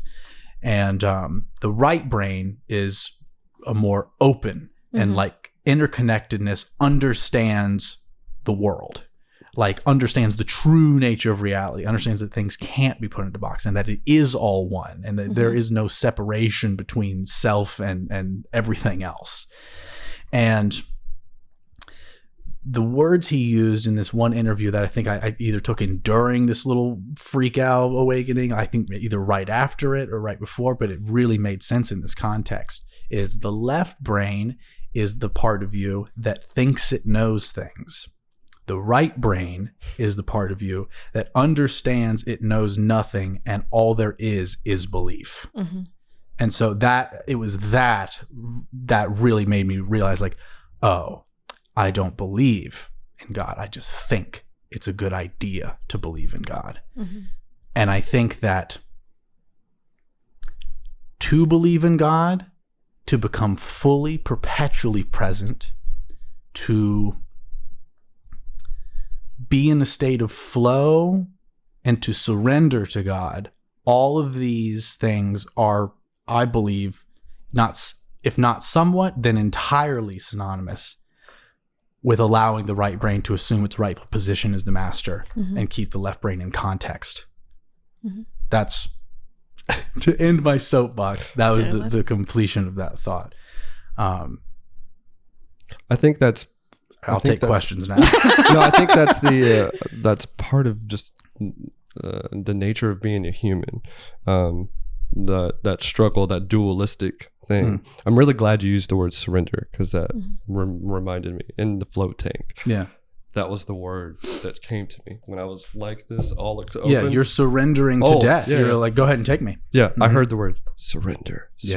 And I was like, where's that coming from? Like, I didn't just listen to Cheap Trick. I didn't listen to some old 70s hits. Where's this surrender word coming from? And that's why I flipped over and was like, I don't want to die yet. Like, because everybody says you travel into the white light when you die.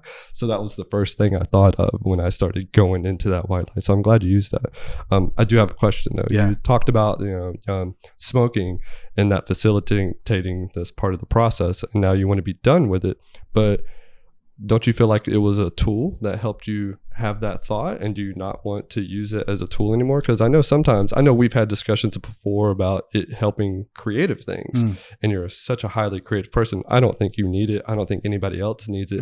But I really think it helps open up. I feel like sometimes, or an analogy, like smoking, like being regular, you're like fishing, trying to get ideas. And then sometimes when you smoke, instead of just having one fishing line, you have a whole fishing boat, and it helps you, or a big net, and it helps you capture ideas. Sometimes you catch a lot of crap, you know what I mean? Yeah. When you're stoned, but you get a lot more ideas. And I just love ideas. And I think that's part of the reason why.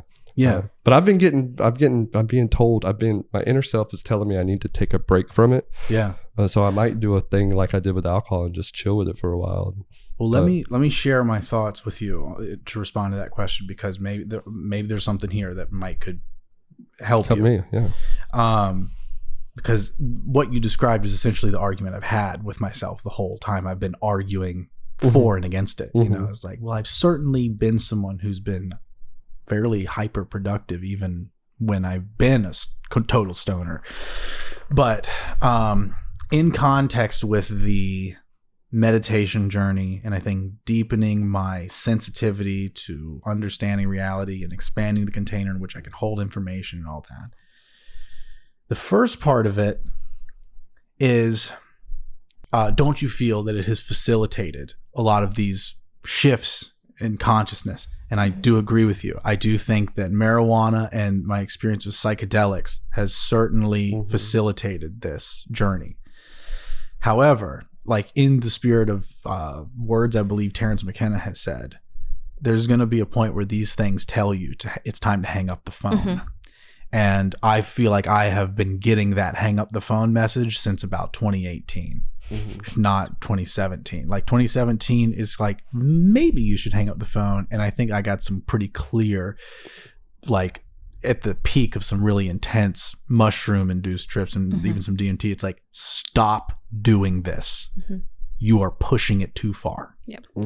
And so I feel like I've been receiving that. And then of course, starting in 2020 I never had panic attacks from weed. And then I started having those, and what I describe as a psychotic break. And I have the same experience. That's why I don't. But I was going to just come back to that. I think I have some loved ones in my life that also experiment with, DMT and psychedelics and mushrooms. And I think what happens essentially is you become so ungrounded. So if you think of a DMT trip, you're gone. It's like you're sucked right out of your physical body. And then you receive this information that you find just so, you could never bring it back. You could never bring that information back to do anything with it because it just doesn't click. You know what I mean? You're so ungrounded. You don't have any grounded place down here that whatever it is that you receive where you are, you can't bring with you. You can never describe it to someone. You can never explain it to somebody. You're completely ungrounded. And I think that's why people start getting the message. You really got to calm down on this because you're going to become so ungrounded that you could absolutely have a psychotic break because without the groundedness of the physical reality of understanding how that clicks in, how are you going to, it's all, again, masculine and feminine. Feminine, they always describe as that very... Yeah. It's like you're overdosing on the feminine. Right, you go too far down that So rabbit how hole. do you anchor it in the physical realm with the masculine energy? What are you going to do with that information? So you can only stay there for so long. Yes. You can only be floating in the clouds for so long before you're eventually just going to get lost and have potentially a psychotic break because you don't know how to bring it back down. How do you become... It's hard. I've gone into spaces where I'm like, I remember there was one time I was like in my apartment on that third floor for like weeks and I came down and I was like, whoa, there's like people and like people are living life out here, you have to be able to bring it down and do something with it or it's kind of like pointless. And, we're here for a reason. We're here on this physical planet for a reason. So we don't want to. Yes. Don't want to go. Yeah. And so I think on that same note, like with slightly different rhetoric, I think it's pretty much this equation of these things have helped me at a certain period of my life to facilitate an expansion of openness and to, I think, go from, because prior to my really in-depth use of these things, like my high school years, I was very productive, but not very creative. And I feel like I got more deeply philosophical and more conscious and aware and perhaps more creative from this expansion and this dabbling in neuroplasticity while taking the extreme neuroplasticity that comes with psychedelics. And then, the more manageable neuroplasticity that comes with the meditation practices. And I found certainly when I started meditating and then started taking psychedelics on top of that, that's when I started to find that this was definitely too much. It felt like psychedelics on top of psychedelics. Yeah. And I was like, the meditation is a good pursuit that's giving me the same sort of benefit at a manageable rate, and I'm going to continue this, and I'm going to let the psychedelics go. That's pretty much what my intuition has made pretty explicit to me a number of times and screams louder every time I try to go against that and just experience cognitive dissonance. So that's the first part of that. The other part too is about feeling that in that same vein that they facilitate creativity and that they expand creativity in this thing, it's this balance between like overdosing on the feminine or, being more open. Openness is typically thought of as a good thing, but we can agree you can become too open, right? Because if you do that, if you overdose on the feminine or become too open, what happens is you become so creative, but your productivity teeters off. Yes. The productivity is the masculine element. And if you overdose on the feminine, you lose the masculine. You become too creative, you lose the productivity. And what is the point in terms of being a physical human that's interacting socially with people if you can't even share your creativity because you're too far gone, you're too off the rails, you're too deep into the chaos, you're too deep into openness where you can't even communicate your creative ideas. Your creativity is all in this metaphysical space for you as an individual, and you can't share it with anyone. That's been my experience of a decline. I have become more creative but less productive. And I feel like a lot of my efforts have been slowing down that train towards more openness and more creativity and be like, let's come back and let's implement some order. Let's implement some masculinity. Let's start putting more productivity. Let's balance out this creativity with some productivity. You would also have a really hard time connecting with other people with that as well. Like the more that you are in that realm and you're not able to, it's almost like you kind of lose your ability to connect with others who are very like in the grounded realm. Like if you're trying, especially if you're trying to plant a seed, you kind of have to have some type of place where you can resonate with someone that maybe isn't experiencing kind of what it is that you are, right? You have to be able to understand it where they are. And if you're so ungrounded, then there's no way that you're going to be able to communicate something to them they can receive, because it's almost like being in completely two different realities because you haven't connected back to like the physical realm and where they are and how they're receiving that information. So what is the point? Which can definitely lessen. He's smiling, so I tell him that all the time because he gets super creative and out there, but the productivity part is the Yeah. It's the like hard part. there's just so many ideas, and they're just always flowing. And she tells me, when we first started dating, she told me I led with feminine energy, and that should have been a red flag right there for her, you know. But I'm like you, I have a lot of ideas, but unlike you put a lot of them into action, and I just sit on a lot of them and just write kind them of down. enjoy them in your head. Yeah. And I have things that have been sitting there for years that I'm just now like getting to, and there's things that have been there for like 15 years that I've still like keep trying to rehash because I know there's something there and stuff. So yeah, you know, and even in describing that, like that going too far into the openness and creativity and feminine, I feel, I don't know if you even know about that 5-hour movie I made. And that's the one I haven't sat through. You did it's called Dagko and Tawo. So I was about to say, I knew it was something weird, Tawo or something. Yeah. So to me, like in context of this conversation, I would say that film is the magnum opus of mine in here is me at my absolute pinnacle of too far into the feminine to where the movie is an absolute chaotic mess. It is to me a metaphorical, visual, poetic representation of my mind that has become too immersed in chaos. The dialogue is damn near nonsense. I mean, like it's intentionally an absolute mess because again, it happened like I started making it right before I had this awakening and right before I got into meditation. And then I spent a year and a half, like the first year and a half of that post awakening, making it and finishing it. So it was kind of like it was literally about to come to psychotic break suicide, and it's like, nope, meditation practice is going to save me from absolute total chaotic destruction. And I'm going to take the little bit of masculine implementation that's now seeping back into my life that I'm consciously bringing back to get this film into physical manifestation, shareable form. But it is going to express this absolute mess of chaotic inner world that I am working with right now. So in that sense, it's simultaneously the worst, most difficult, terrible to digest thing that I've ever made. I mean, hence it's 5.5 hours. Who the fuck wants to watch that? So that's why I was so adamant. People, that's their main complaint and concerns. Like, why did you have to make this 5 hours? This does not have to be 5 hours. You could have cut this down. Like, you're missing the point.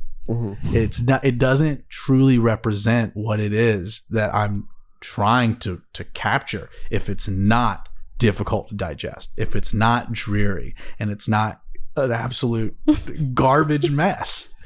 So it was like you're the artist who had all these hits, and then you put out that weird album that totally like shit that lost a lot of fans, but you had to go through that transition to get to the other side to be able to do what you're doing now, in a sense.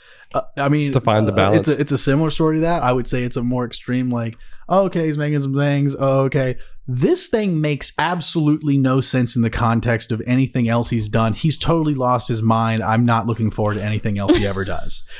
Like that's how I see it. Is like, for most people, if they actually sat through and watched that, and depending on how well they know me or how much they've interacted with me around that time, I feel that the assumption should be, oh, he's lost his mind. He's gone off the deep end. There's no getting him back. I was just like, I was starting to think that it was like all your stuff from film school, and you're just like, this is like your big project or something like that for school, is what I was starting to think it was. And it was like so many years of things come together, and you had trouble editing it, and it was like your passion project or something like that, and you couldn't edit it down because so many parts of it maybe meant something to you that wouldn't. And that's probably what people say, this doesn't need to be 5 hours because they can't connect to it. Oh, I could certainly make an hour and a half, 2 hour version of it for sure, but it would defeat the purpose of it. It would defeat, and exactly that thinking of like the attachment to every single moment in it is, it's like, I am going to completely forego the revisionist and the editor for this. It's just, this is the complete mess, because that's what this is about. This is about the unchecked artist, the artist unchecked by the entrepreneur, or the businessman, or the marketer, or the guy that's concerned with getting other people to digest this. It's basically like the phenomenon of, you have all these like crazy ideas in your head that are interesting and creative, but it's like, I can't put them on paper. It's like, this is like, I'm going to do the bare minimum to put these somewhere where you can look at them, but for you to understand how fucking batshit it is. You know, I mean, literally, if you describe like the ethos and like how that universe works in that movie, it's like, you know, Zach's character alone is this whole thing about grown men crawling around on all fours and they can't talk. They make noises like that and they're just mumbling. And Zach's arc from like the 2 little short films that precede this movie, he goes from being someone who's like, you know, a normal guy who like gets given a grown man by Dave DeMuro, and he's like, what the heck is this thing? And then he goes on this little, you know, takes him outside for a walk, and then Dave snaps his neck and kills him. He's like, oh boy, like what's going on? And the second one, now he's converted to where he's bringing my character in and he's getting me to like get on all fours, and he's trying to convert me into a grown man. So now it's introduced this idea like, oh, people can be broken down into this like docile creature that crawls around on all fours and can't use words. Okay, now that's been introduced. And there's also this little cult that he's sharing with his friends that like enjoys beating me up and shitting in my mouth, and that's just the films that precede it. And then this movie, I was so obsessed with this world, I was just like, I want to make a whole fucking 5-hour movie in this universe. And his character in that, now he's essentially the pimp / human trafficker that is, has other people, he's outsourcing other people to do the breaking down and dociling old men to crawl on all fours. And he's picking them up and then selling them and then coming and visiting your house to do maintenance on them when they stop working. It's a good idea. Yeah. I love that idea. And then people are just talking about like these poop and cum exchanges. Like they're eating poop and cum. I mean, it's just, like I said, it's a nightmare. It is a nightmare inner world. Yeah, but if you can draw I completely, I mean, I don't know if I would sit down for 5 hours on it, but I can completely see like how that pulls into like it kind of it's just a funny way to see life as it is and what's happening to males.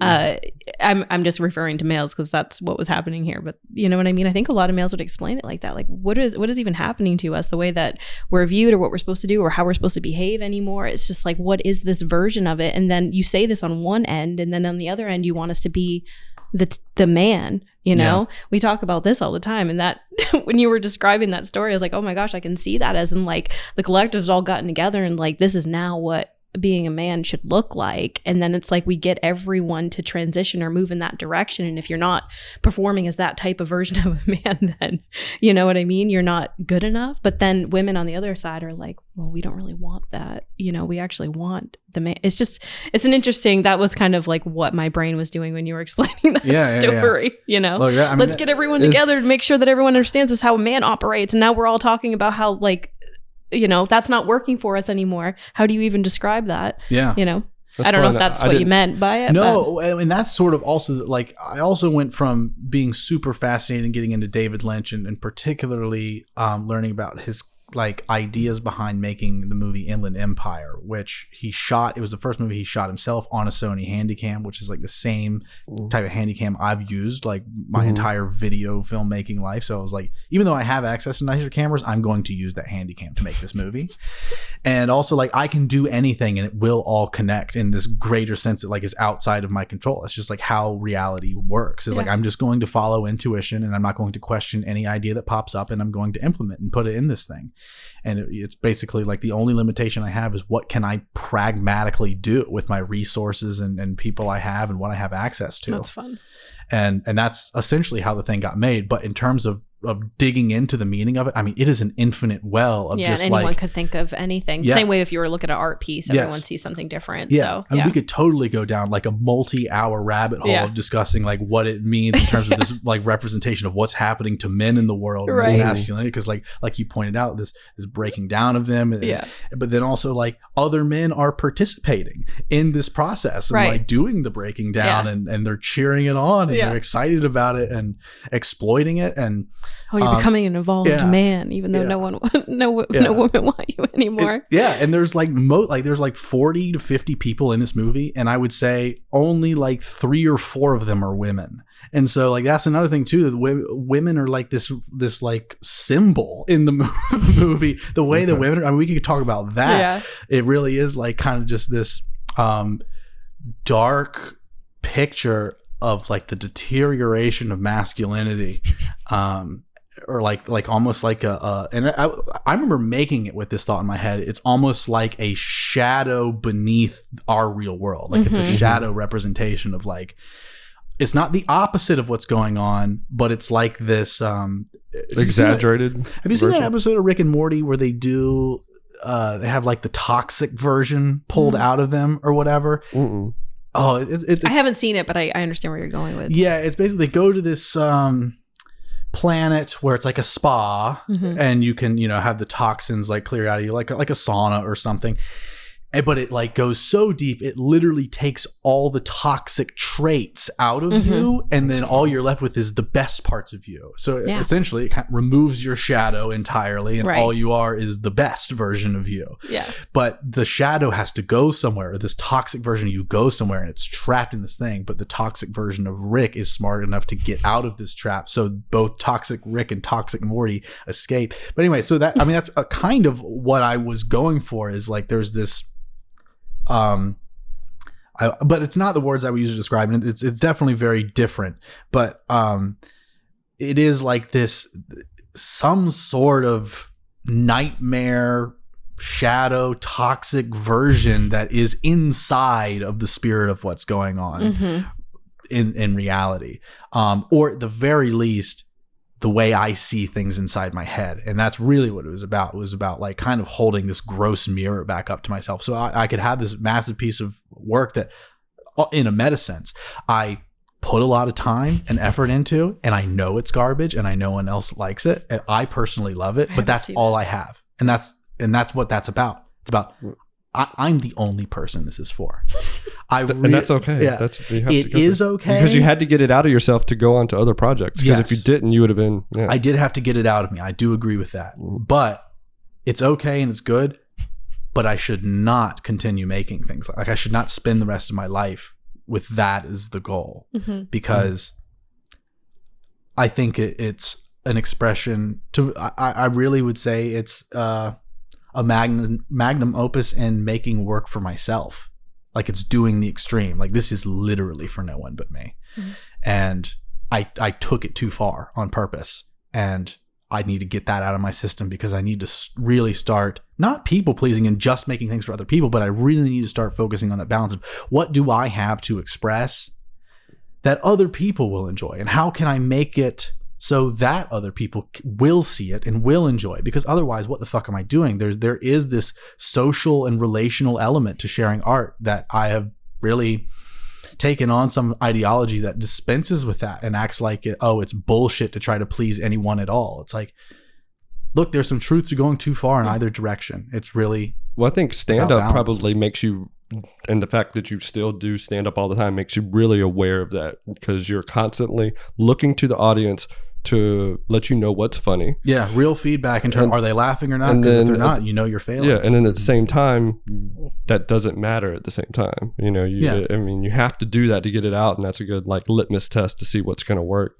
And I think that makes you really aware when you're doing other projects and doing all these other things, like how the audience is going to perceive it. That's why stand-up's so awesome in that sense, because you get immediate feedback right then and there. I don't know where I was going with that. No, I definitely, I felt what you were laying down, dude. Is there, I feel like this has been a great conversation. Is there anything else, any other thoughts that are swimming around in your heads? I know I had some.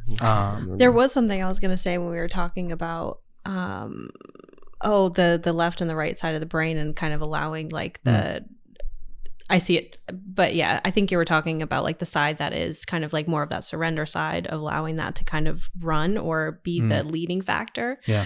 And I was going to say that's like when I had my awakening and understanding of masculine and feminine energy, something that came through to me very clearly is like the way that the world has been operating for as long back as we can remember is in that direction, where it's the other side.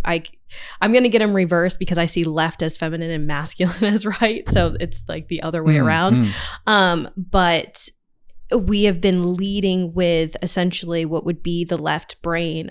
This is the way that I see anyways, the way that we've been living our life for the longest time. That's actually the reverse direction. Like we've been doing it backwards. Yeah. And I feel like especially 2020 was kind of like the collective kind of understanding of like, wow, something's not right. We need to shift, because you can't, I think people are going to start, and if they haven't already, they understand that everything outside of them cannot take care of them. Like this idea of structure and all of these like concepts that they believe are like just this illusion of protection that we've had with government structures, whatever it may be. Mm-hmm. It's like, or you could trust you get to a place where you start to break down what is it that you believe, what is it that resonates with you, what is it that is really the best for you, rather than relying on anything outside of yourself to tell you what is the best for you. And I think that is the direction we're shifting, where people are starting to surrender to themselves and not needing the structures to tell them this is what you should be doing. Yeah, I definitely, and I think that's a very optimistic view in terms of like a net good that has come from this shift that has kind of happened in the wake of COVID. Yeah. And that's exactly what Ian McGilchrist like describes in his book as the problem with modern day society, particularly Western society, is that we have become far too left brain. We've become far too concerned and valuing the objective truth and objective reality overall. And it's just, you don't do that outside of the context of philosophy or religion, because there's massive consequences to doing that. We are in the midst of experiencing them, and we are in the midst of things getting worse. Yeah. But I think I share a similar optimism to you, where there does seem to be a large portion of the population that is waking up to, especially, like I said, in the wake of COVID, and seeing how much narrative manipulation is going on, how much people are getting lied to blatantly and on a mass scale, how much psyop there is through social media and the mainstream media and all sorts of that. Like, people are waking up to this, and they are starting to lose faith in a lot of like government systems and organized systems, and even like Western medicine in particular. It's like people are waking up to the fact that they're all about treating symptoms and don't give a fuck about root cause. They don't know shit about that. They're not educated. It's all about money. Yeah. It's all about money. Yeah. Both him and I are in clinical research, and not that I would go down that train, but I've heard plenty of very concerning what are we doing? This is all about money, and that's all it is. You guys don't care about people's health, and I don't mean people in clinical research. Most people in that realm are it's really all like with good people, intention. Like I feel like we've just gone to medication is like the pharmaceutical thing is a perfect representation of like over here in the Western world, where we rely on that so much as a cure. I'll take this pill to cure something, whereas a lot of Eastern philosophies are like change your diet, exercise, a lot of meditation and all this stuff. There's a balance between those two things, and we rely too much on just take the pill, don't change the lifestyle. I think the pills and the surgical interventions, like, they are of course like technologically beautiful, but they really should be more of like a last ditch effort, and the diet and the meditation, the more holistic approach needs to be priority. And I'm certainly someone that is not like anti-capitalist, not at all that way, but I do think that there is an error in the capitalist society with tying the medical industry to this it's really capitalist sort of well, I think it's layout. If you zoom really far out, like on a macro level, and look at like humans as like a species, it feels like we were so far, like we didn't have these medical and technological advances. So when we start making them, we're going to get obsessed with it because it's new and it's cool. That's why America, everybody looks at us, the Industrial Revolution. We've changed the way the whole world operates. Everybody wants to be America. They want all the things that we have, medication being one of them. So everybody thinks that that's the greatest good, but it's not really. We need to find a balance in it. Well, but I think we've just swung so far, and we're just going back. Same thing with politics. It's disappointing when you find that there have been things that could have helped or prevented or cure things that have been hidden from you as well. So it isn't so much like I admire technology and the direction that we're going with medicine. I'm not to say that doesn't help a lot of people, but there is also a lot that is hidden from us that is very frustrating to me, that I wish that people had more access to, And when you hear of a drug that had trouble being approved because it would cure something, that raises a lot of that's very concerning to someone that really truly genuinely cares. Yeah. We can't put this out because then it will cure, and then we won't have all these other medications that are supposed to treat it. I could go down so far Yeah. with that. But yeah. That is something I'm definitely like in favor of, there being like major legislative and government interventions in terms of like quelling the corporate corruption that's in the medical industry. Like that's where, because medicine has done some beautiful things, and has. that's the hard part too. Is you know, if you say one thing, people think that you just don't believe it and don't appreciate it. I'm like, that's very far from the case. But I think a good example is like even Steve Jobs, somebody like really, really far up into technological stuff, is going to trust science. But when he was like getting close to his deathbed, he tried to like cure himself with just food and diet and stuff. He really thought that he could like cure his cancer and all that stuff with, so I mean, what diet was he doing? That's the other thing. You know what I mean? I don't know. I didn't, because wasn't Steve Jobs like vegan? Oh, probably. But see, that's the other thing. Because that's definitely the worst thing you can do for treating cancer. I do. I eat so much. You're not like a carnivore now, but this whole eating raw stuff has really fascinated me with you. That was one of the things. I mean, I pretty much am a carnivore. I am, yeah. I'm animal based, so I eat fruits and honey, but it is mostly centered around ruminant red meat. Is it all raw, or are you? No, it's not all raw. I did 3 months of just raw, all raw, but I cook it now. There's something I still eat organ meats raw. Okay. And I will eat a steak raw, but I typically don't. Okay. Sometimes I have like ground beef raw because it's like beef tartare.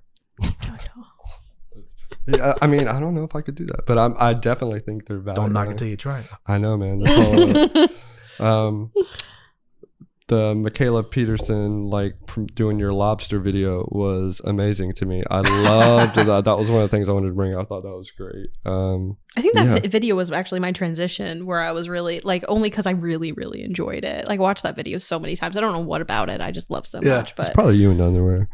No, it's just it's probably what she liked. It's the crotch shot where I talk about how small my penis is. She probably like all that. Yeah. I just loved it. I loved it. Got the tune stuck in my head. I did love that. That was funny. But yeah, I wanted to ask you about your diet now, and I see you're wanting to like change things, and now you're telling me you want to smoke weed, but then didn't you have a thing with like caffeine at one time too? Like you were trying to like I've gone off caffeine a number of times, and I ultimately, that's also part of I want to be done with it, and I'm making it a clear New Year's resolution to like.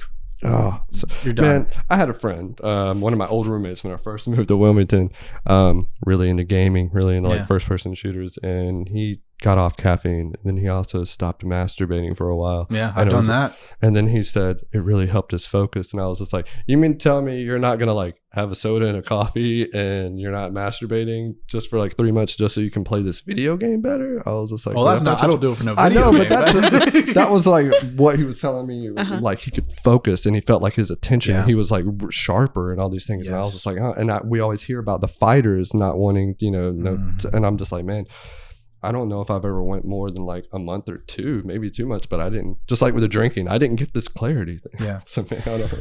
3 months is about as long as I've ever gone with it. And I think I've gotten there at least like 3 or 4 times. Mm-hmm. But I definitely agree. I mean, it completely changes my conscious experience.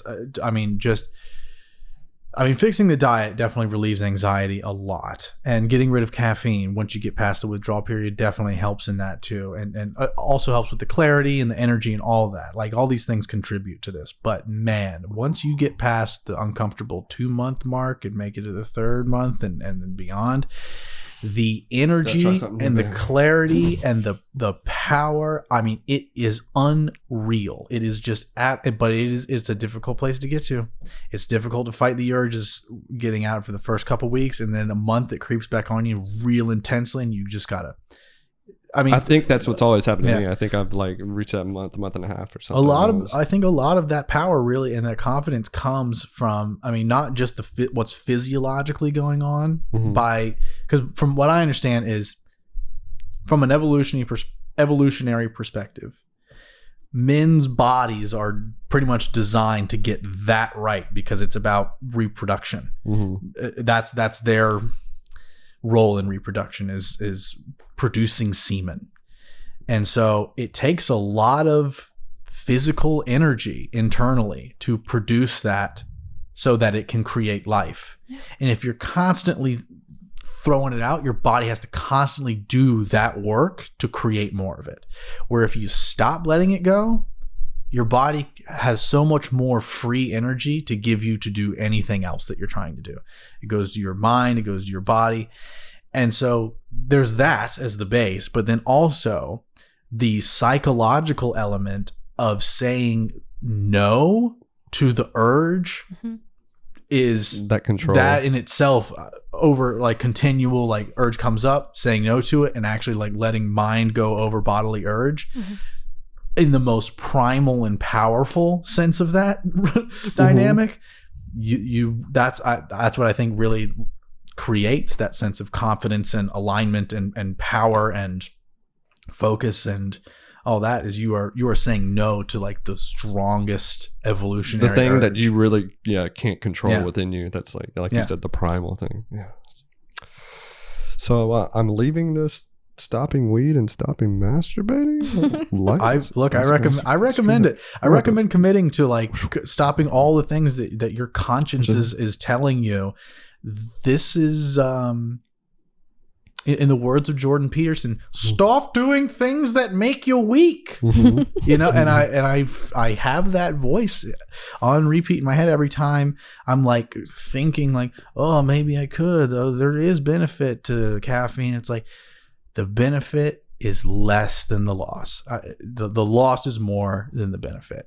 And I think that to also complete the second part of my answer to the weed question is like, I'm not even sold that the creativity that I have experienced and expressed through my years of smoking weed and psychedelic use, I'm not convinced that it's superior to what I would have done had I not gone down that path.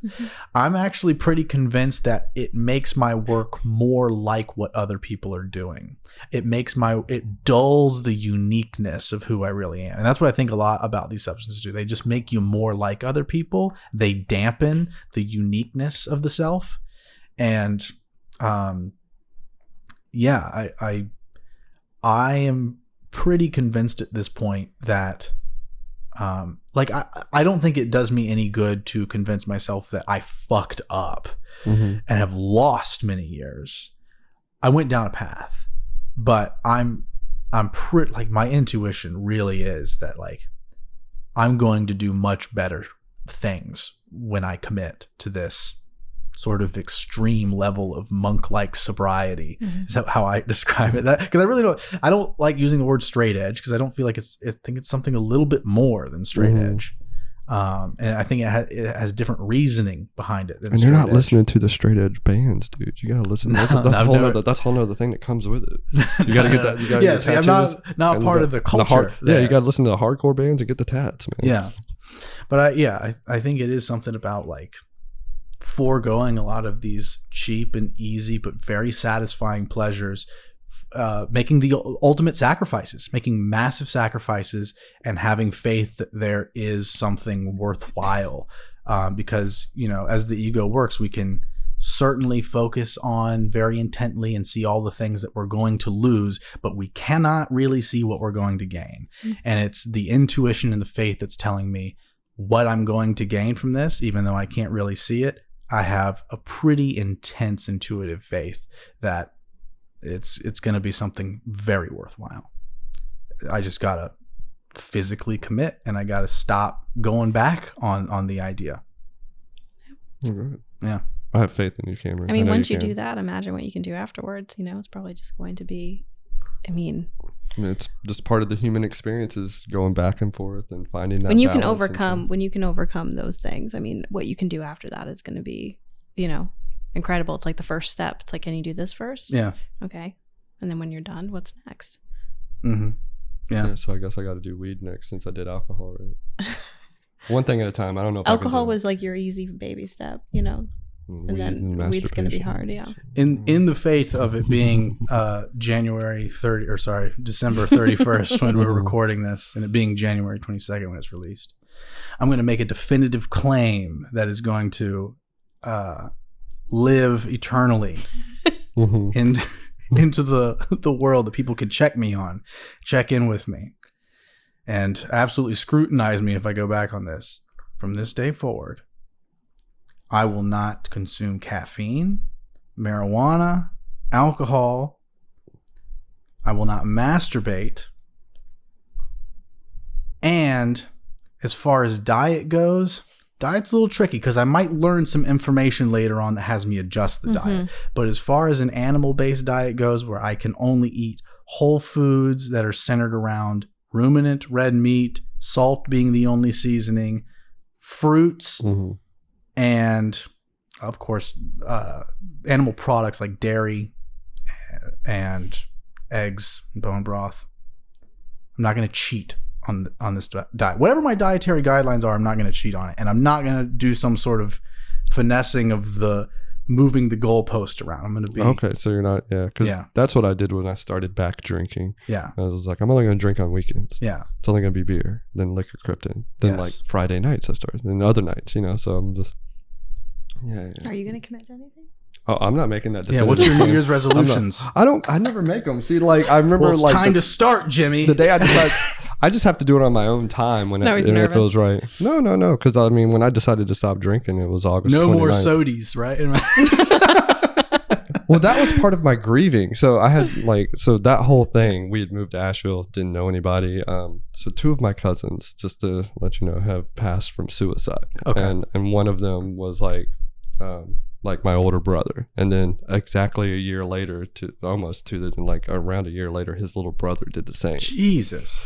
So, and these were my two closest cousins. So I'm just up there and I don't know what to do.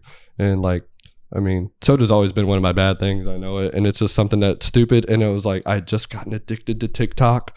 Yeah. I just started doing them. And I didn't care if my soda reviews were actually on point. It's just like, if it's above a 3, it's good. If it's below a 3, it's not good. I didn't really care how good. And it really helped me. And it was something to do every day that brought a little bit of joy. It kept my family connected and it kept us talking about something other than just the grief that we were going through. It was something just light and stupid. And it was only 30 seconds and it was good and therapeutic for me.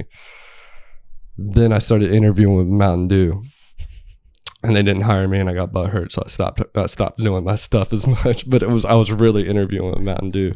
Wow. It was like, I really got excited about it. I was like, holy crap. Cause I started So you're going to start working for Mountain Dew is what the goal was? They I was talking to their head of creative, and I looked them all up on LinkedIn and everything. I had 2 little Zoom interviews. I looked up all these people, these commercials these people had done. And I was like, crap. And I'm just making little TikToks, but I'd made my little Jimmy Dew character, bought a green suit. You know what I mean? And I just was having fun with it. So I was just like, man, I'm really stuck with something. And then but then around August, they said, we're going in a different direction. So I think they just didn't hire. I think they wanted somebody with more clout, more of a following, you know what I mean, kind of thing. And then around that time, we were planning our marriage and I was turning 40. So I kind of cut back with it. But I have some other things. I still want to do stuff. But all those other ideas that I told you I'd been sitting on for 20 years, but probably the weed has probably suppressed. I need to I'm bringing back up, it's all that kind of thing going on. So all of the distractions, you just gotta... All the distractions, yeah. All right, well, evading the New Year's resolution question, Julia, do you Oh, hold on. I guess my New Year's resolution is all the things that I've put into motion this year is to continue forward with them. It's I had a children's book that I started. I really want to get that out. I started a little Etsy store. I did that in 2020, during the COVID thing, but I kind of kept that up and I'm making little dumb t-shirt ideas. I actually bought a t-shirt press, but then I was too much. So I'm just doing the print on demand thing now. So I've made these Have you seen the steak t-shirt? Yeah. No. You haven't seen it? Hold on. I got this one made. This one's a bad one. Can I strip on camera? Yeah, that's fine. Yeah, this is You're really testing his New Year's resolution right now. Yeah, well, I mean, I need to stick with this. I need to put this out because I don't do it. This is my North Carolina steak shirt.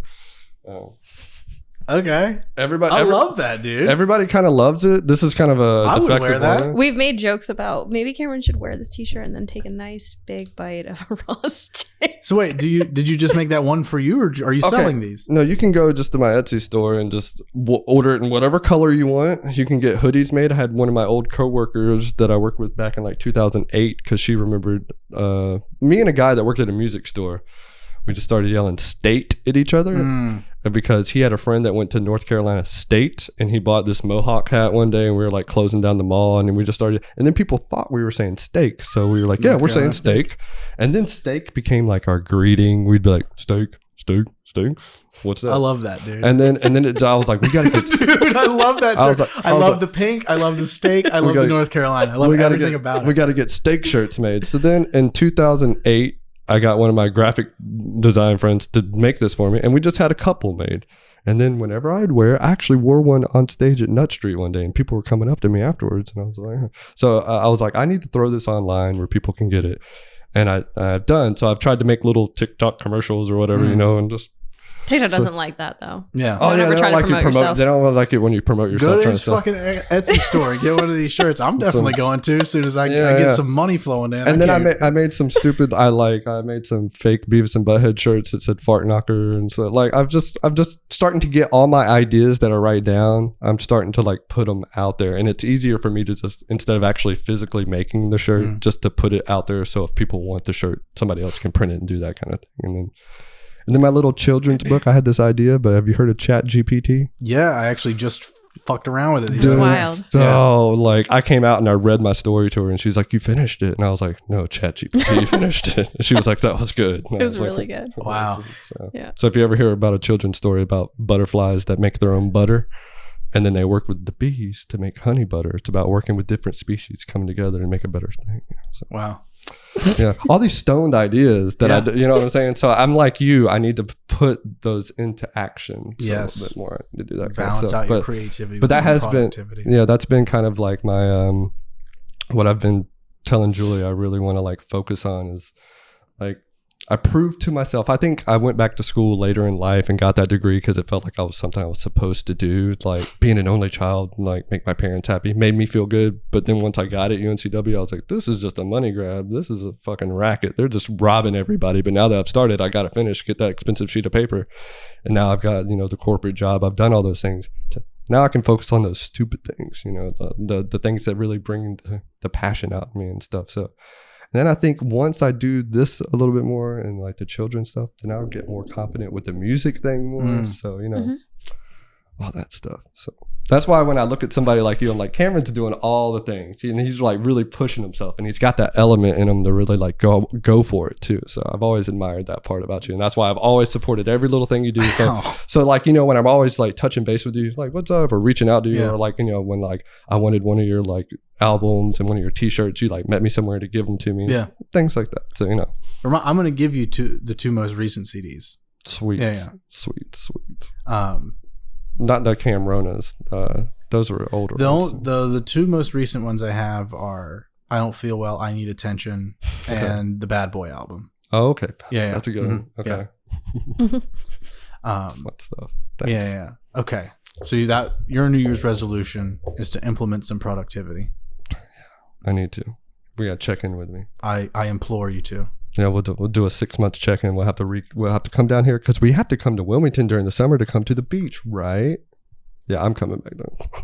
Julia, do you have a New Year's resolution? I don't right now. I was like, if he's gonna ask me, I haven't thought about it yet. Maybe you had all this time to think while I was rambling. I'm really good at rambling. She did tell me don't talk too much on the podcast because I can talk a lot. I feel like we've done a good job balancing it. That's all been you making sure, because I could.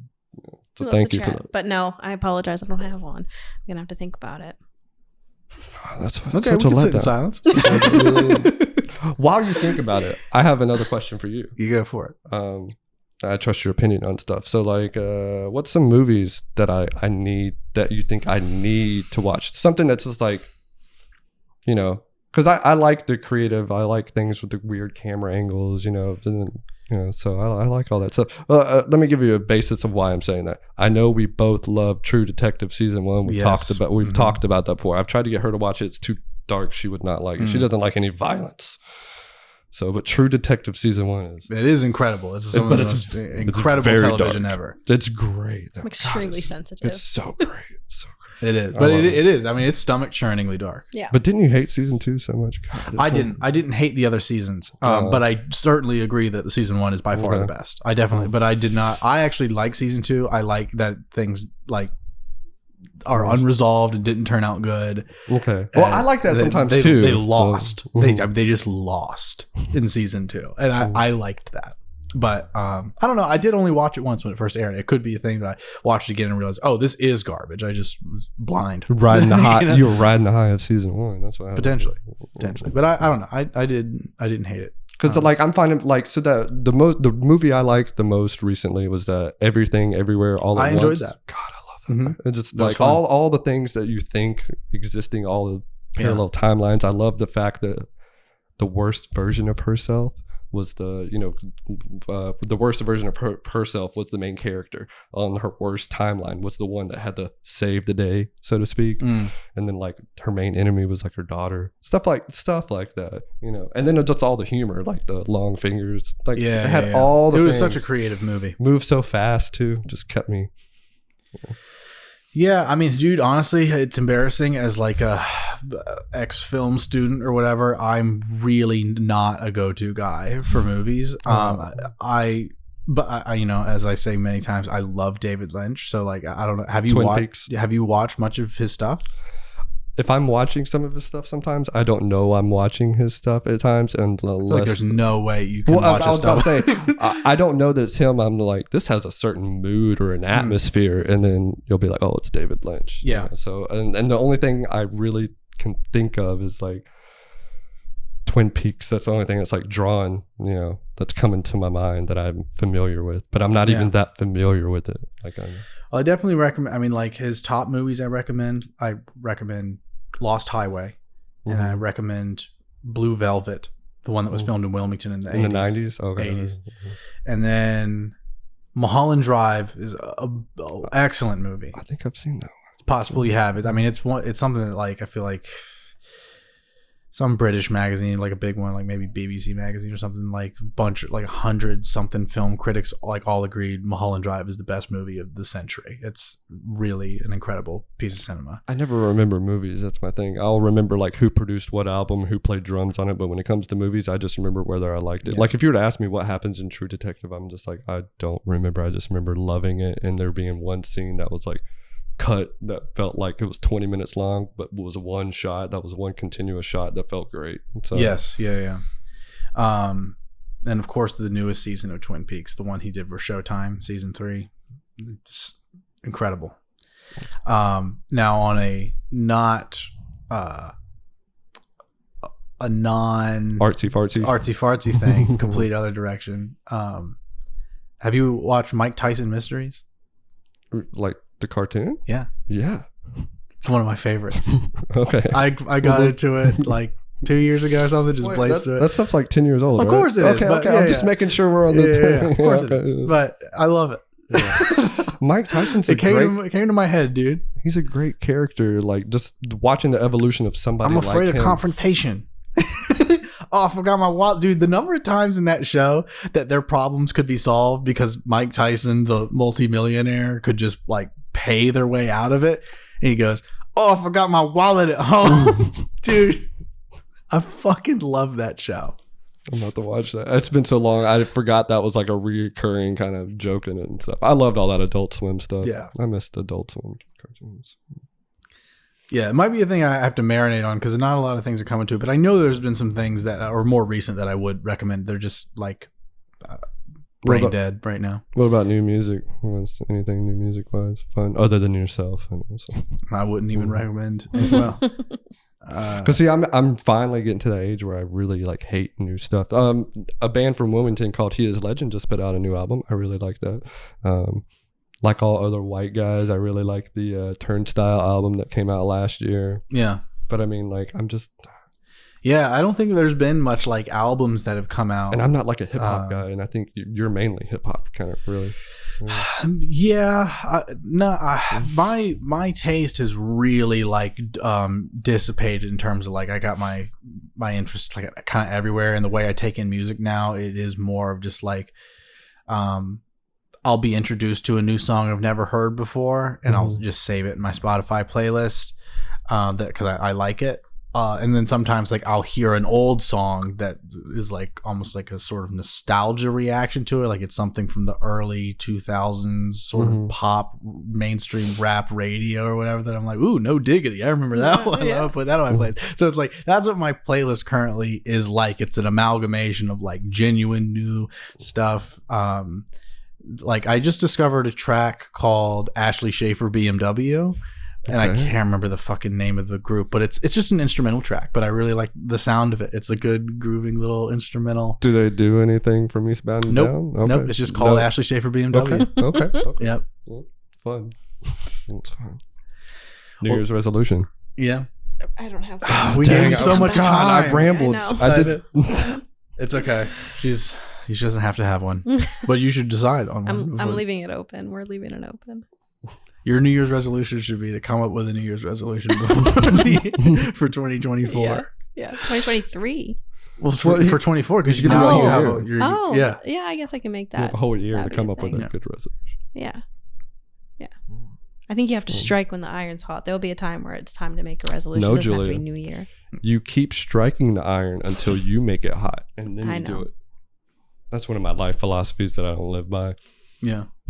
Don't strike when the iron's hot. You make the iron hot because you keep striking it. That's what I say in job interviews to make myself sound good, like I'm a go-getter. And then I get to work and I'm just like, 2 emails a day. Folks, it's been beautiful talking to you. That's how I describe conversations with beauty. I had a lot of fun. Thank you guys for doing this, and thanks for doing it in person. I'm glad we were able to make that work. Yeah. And I hope you guys enjoy your time in Wilmington and your New Year's Eve. And Thanks for having us. thanks for doing it. Thank you. It was fun. Peace be with you. Go with Jesus Christ, the Christian version. Amen.